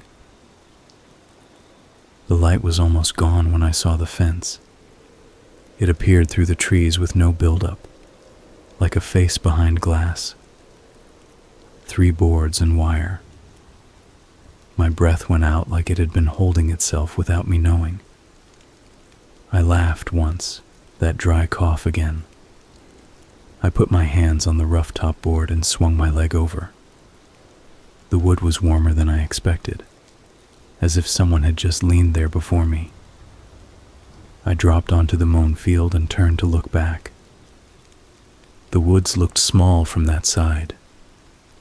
They looked like the strip of trees people leave between properties, so they don't have to see one another's porches. The sky overhead was the color of a bruise. The house lights were on in the kitchen, a good yellow. I stood there with my hand on the fence, and I felt something I didn't want to feel. A tug, light but real, like the strings had learned my name and wanted to say it. I shook my head and said no again. I walked to the house. Inside, I took my boots off and left them by the door. My cousin was up a ladder, cursing gently as he tried to square a stud that had always been a little off. He looked over his shoulder at me and said, "Get caught in the rain?" I realized I was damp and smeared with mud like a kid. I told him I found the creek and the kingfisher. I did not tell him about the shed or the lines. He told me to grab 2 beers from the fridge and hand him a pencil. We ate late. He asked me about work as if I still had the old schedule, and I let him talk. It was easier. We watched something stupid on our phones. We didn't talk about anything that mattered. When I showered, the water coming off me ran brown in the first minute, and then clear, and the steam filled my head with someone else's weather. I lay down on the pull-out couch, and the springs complained under my shoulder blades. I closed my eyes and told myself I would sleep. I woke in the dark with a mouth like paper, and a taste on my tongue like old pennies. The room was quiet except for the slow tick of the wall clock and the occasional whisper from the refrigerator cycling. For a full minute I didn't move. I lay there thinking I was still in the shed, my back on the dirt, my face turned toward the board with the folded shirts and the basin. When my head cleared enough to remember where I was, I let out a long breath I didn't know I had stored. I sat up and reached for the glass of water on the coffee table. I drank and felt the cold go down into my chest, like a line being drawn from my mouth to my stomach. I rubbed my eyelids with the heels of my hands until bright shapes jumped in the darkness. That's when I heard the sound, not from inside the house, from the yard.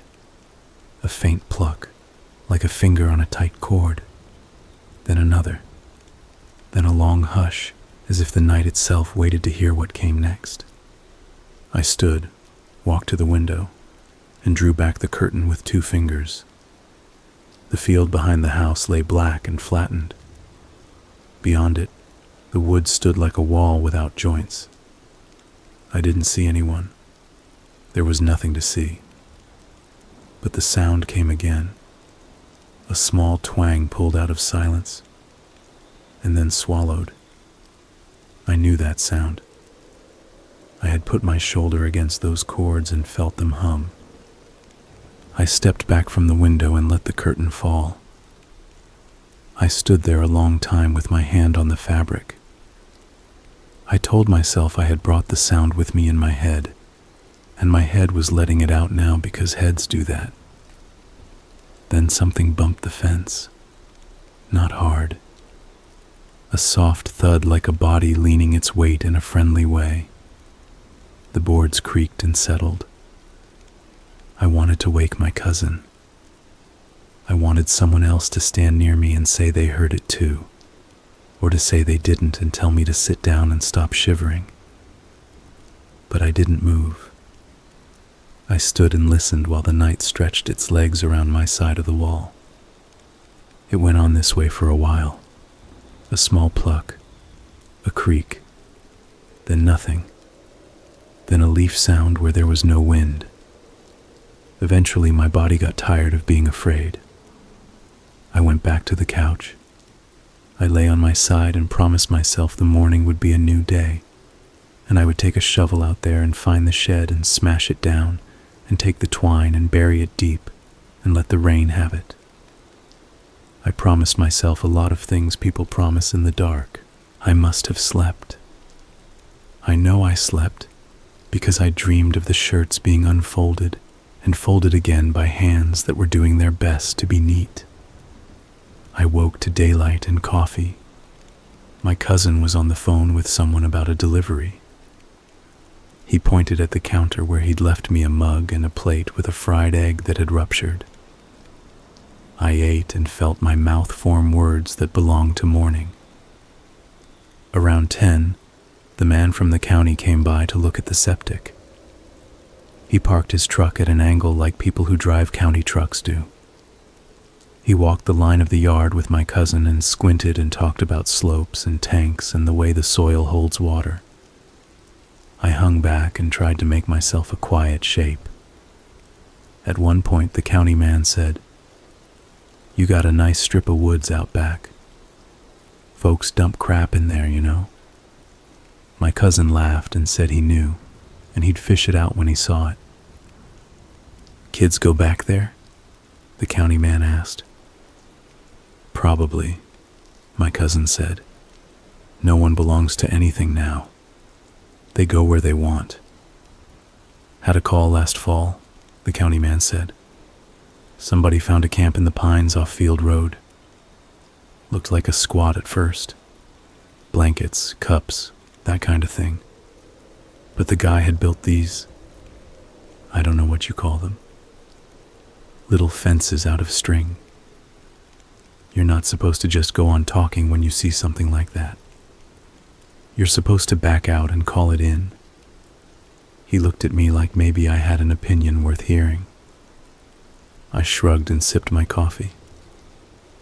"What happened?" my cousin said. The county man shrugged. "By the time we got back there with the sheriff, no one was around. Place looked like it had been rocked to pieces. Torn string everywhere. Knife marks in the wood. They told me to keep my nose out of it because it wasn't code and it wasn't septic and it wasn't a dead body, thank God. I keep my nose out." He drank water from a bottle and looked toward the trees. "You see lines like that," he said. "You just walk the other way." After he left, I told myself I had gotten what I needed. I told myself I would listen to a stranger for once. I went out to the yard with a rake and pretended to do something useful. That night, the sound at the fence came again. A little earlier, a little more sure. I stood at the window and let it sit in my ear. I thought of shouting. I thought of getting my cousin. Every thought I had felt big and foolish, like a kid's idea of bravery. I went back to the couch and said the same quiet things adults say when they don't have a plan. "It's fine. It's nothing. It'll stop." It didn't stop. It grew new shapes. On the third night, I woke to the clear sound of a footstep on the wooden steps at the back porch.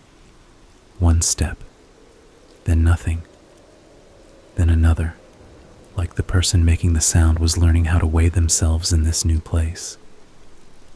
The porch boards complained in a tongue I knew. The next sound was the small clack of the leather loop on the screen door. My mouth went dry again. I stood. I walked to the kitchen as quietly as I could and picked up the first heavy thing that came to hand, which turned out to be the old skillet with the chipped handle. I held it down by my thigh so I wouldn't feel like a cartoon. I waited. The screen door didn't open.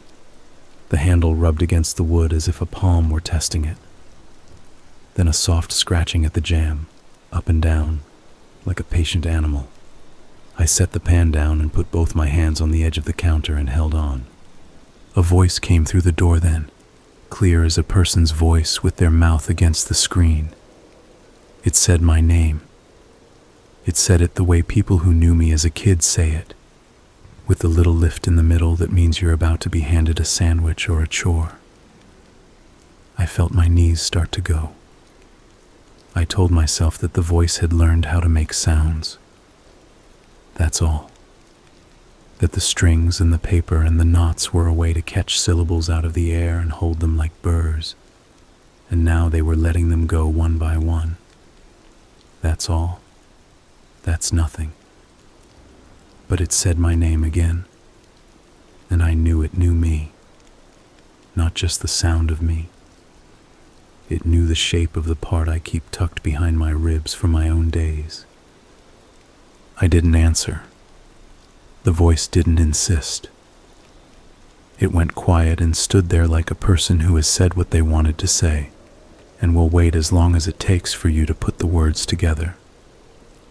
After a little while, footsteps moved down the porch steps, slow. Out in the yard, a small pluck of a cord, then a bigger one, then quiet. I slept an hour that night, maybe. When the morning came and the coffee burned my tongue, I told my cousin. I did it because the part of me that tries to be a decent person told me I owed him the truth, and also because the selfish part of me wanted someone to share the shape of this thing, so it wouldn't belong to me alone. He stared at me for a long time, the pencil in his hand forgotten. "You're messing with me," he said, and his laugh landed wrong. "I'm not," I said. "Look, I got enough trouble with the county," he said. "I don't need some tweaker making a home in my trees." "He's not a tweaker," I said softly, surprising myself with that word. He built something." "Oh, good," my cousin said. "A craftsman." "I think he was trying to be careful," I said. "I think the strings are—" I trailed off because I didn't have a word that wouldn't sound ridiculous. He looked at my face for a long time, and then he sighed and rubbed his forehead like there was a knot there he could work out. "Fine," he said. "We'll go out and take a look in the daylight, and if we see anything we don't like, we'll call someone who carries a gun for a living." So we went. It was mid-morning when we crossed the fence.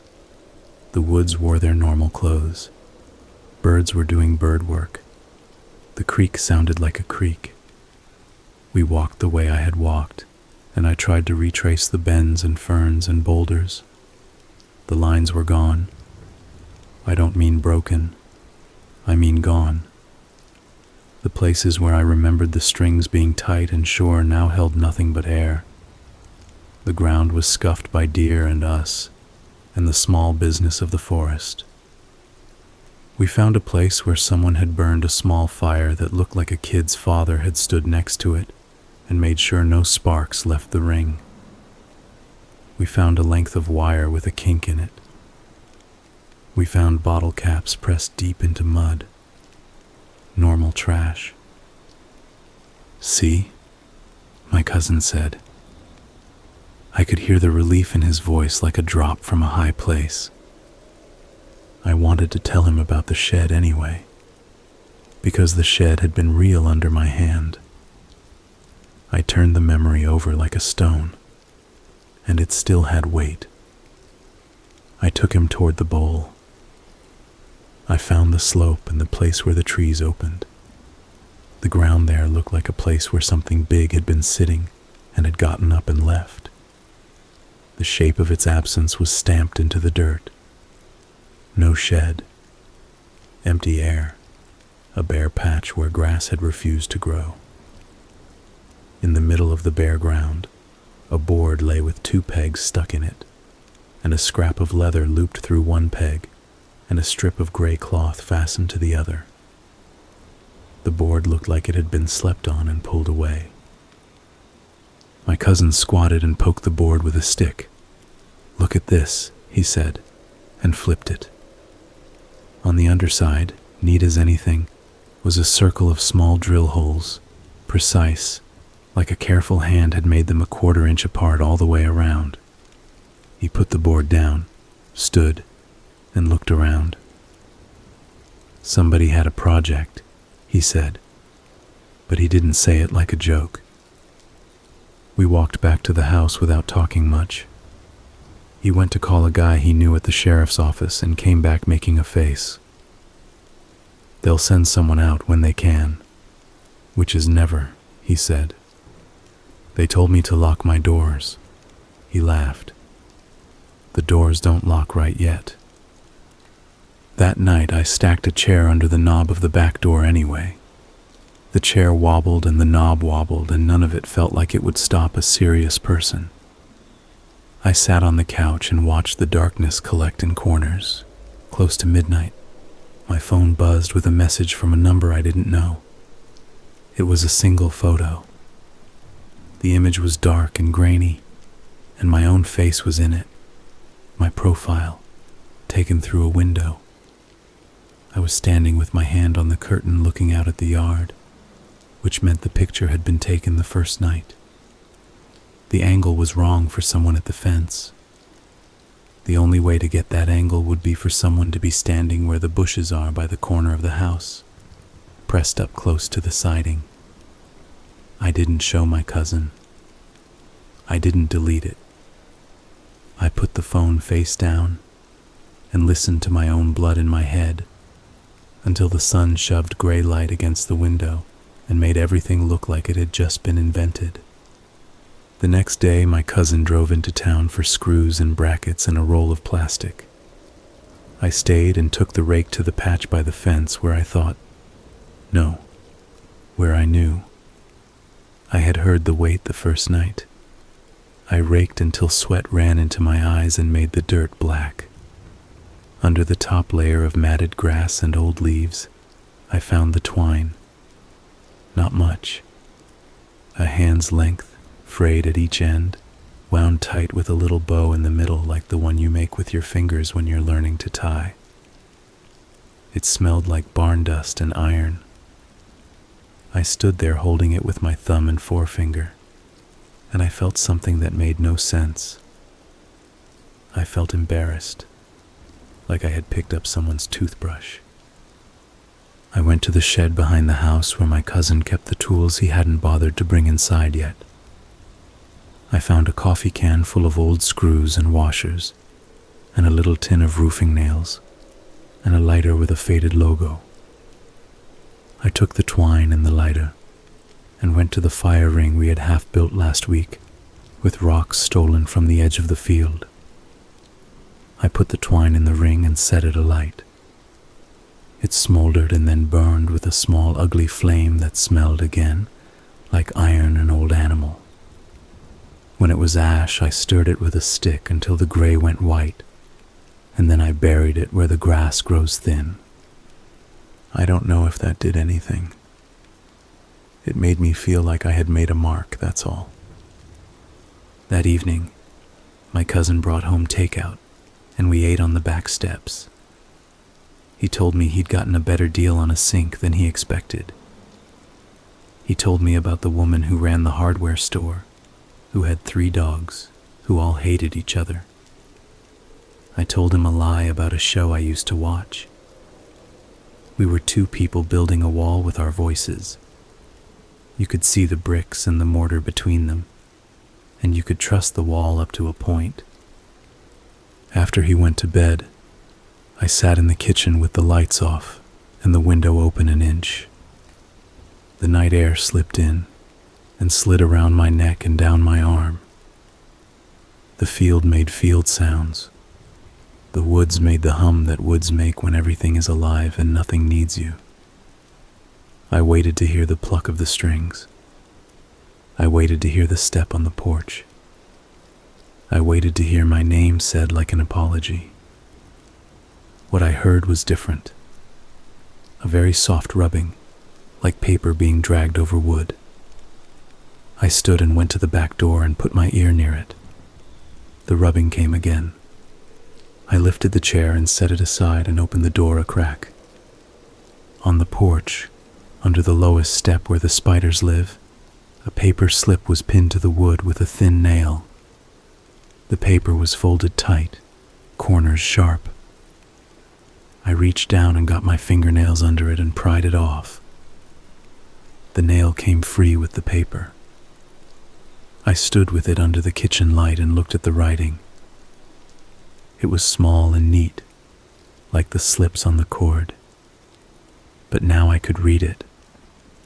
That didn't make me happy. It was my name at the top. Below it, the same word repeated and repeated down the page, in straight lines, the way you might write when you are trying a word on to see if it still belongs to you. My name, over and over, until the bottom edge of the paper where the letters went a little crooked, as if the hand that made them had begun to shake. I folded the paper and put it in the drawer with the silverware where we kept the corkscrew and the batteries. I wrote a note on a sticky and stuck it on the drawer front.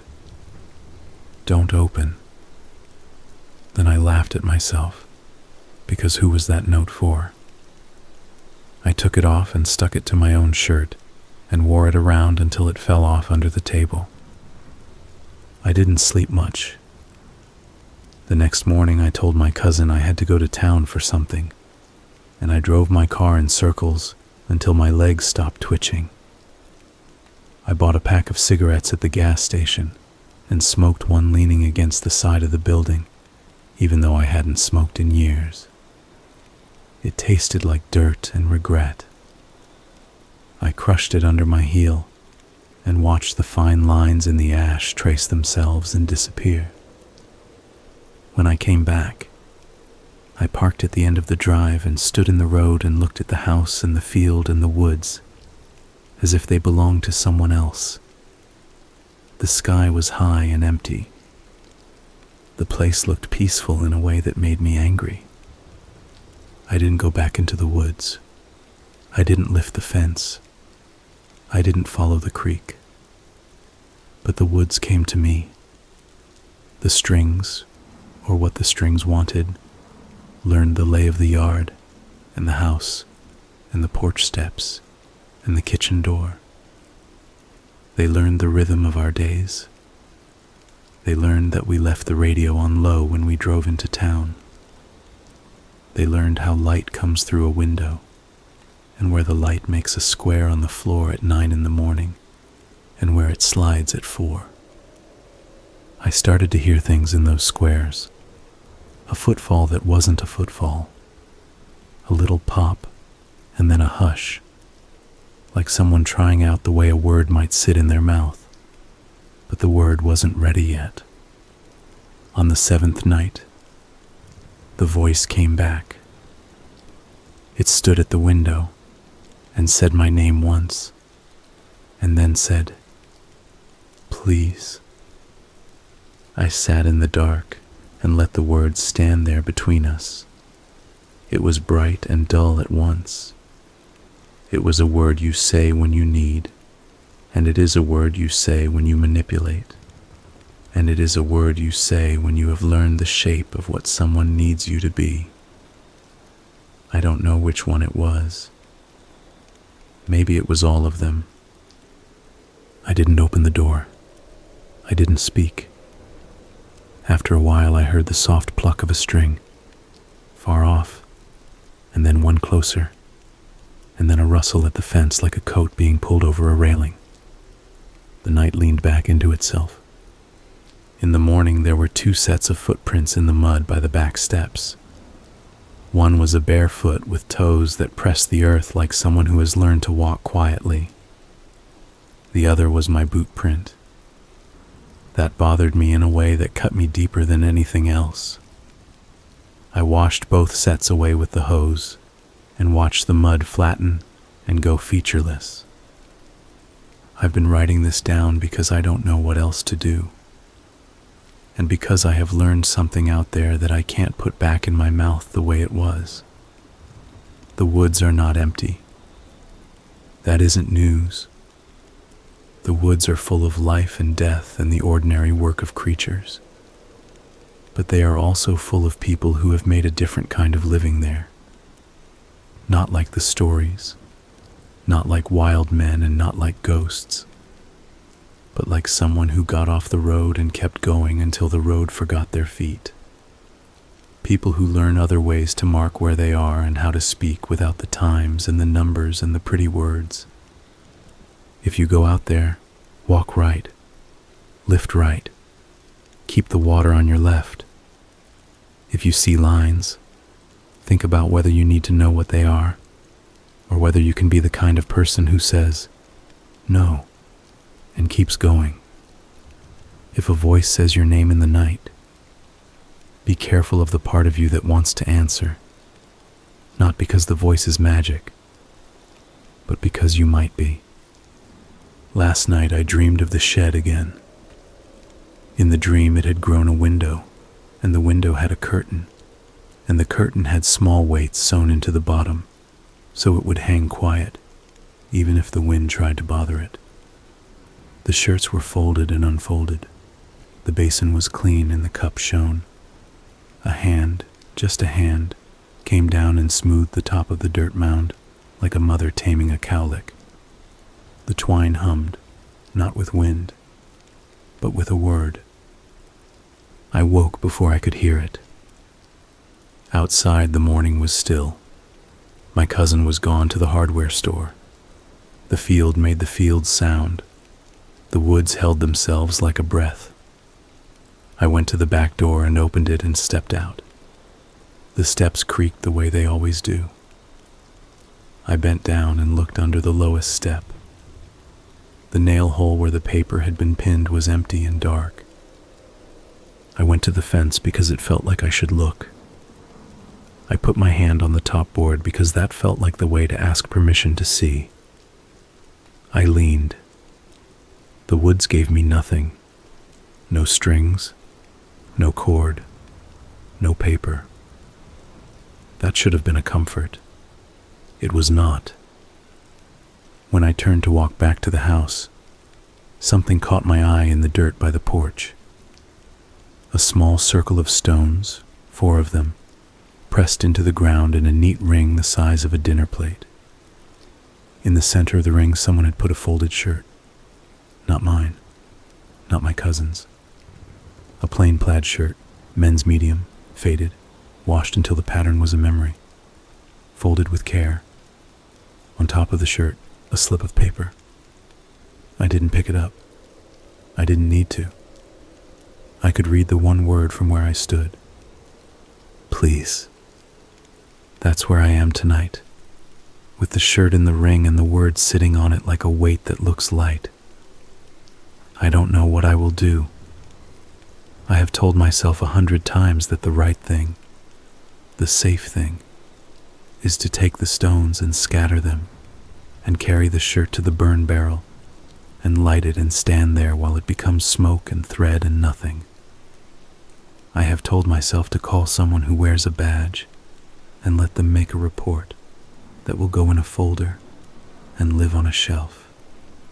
I have told myself to get in the car and drive and not stop until the radio stations don't know my name. But I am writing this instead, because there is a kind of line in writing too, and I am hoping that if I can make the right shape with the right words, the line will know me when it sees me and let me pass. I am not brave, and I am not smart. I am a person who opened a door that wasn't his and said hello. I don't think the woods forgave me for that. I don't think they are punishing me either. I think they are doing what they do, which is to learn. If you come out here, Keep your own name in your mouth the way you keep a tooth when it's loose and you're afraid to lose it. Keep the water where it belongs. If something asks you for a kindness, remember that kindness can be a trap even when it doesn't mean to be. If you lay down a shirt, know that you may not be the one who wears it next. The sun has gone down while I have been sitting here with the notebook open. The house has shifted the way old houses do when the temperature falls, and the wood sighs and remembers other shapes it could have held. I have the chair under the knob again. I know it won't make a difference. The field is black. The woods are a wall. The air smells like iron when I breathe it through my mouth. There it is now, the small sound, like a string plucked far off. Another, closer. Another, closer still. The voice at the window hasn't come yet. It might. It might not. It might wait to see what I do with the ring of stones. It might wait to see whether I pick up the paper and answer. It might have all the time in the world. I don't. I am going to put the notebook down. I am going to stand up and walk to the back door and see if I can still tell the difference between what is mine and what is not. I am going to try. That's all I can say. That's as straightforward as it gets.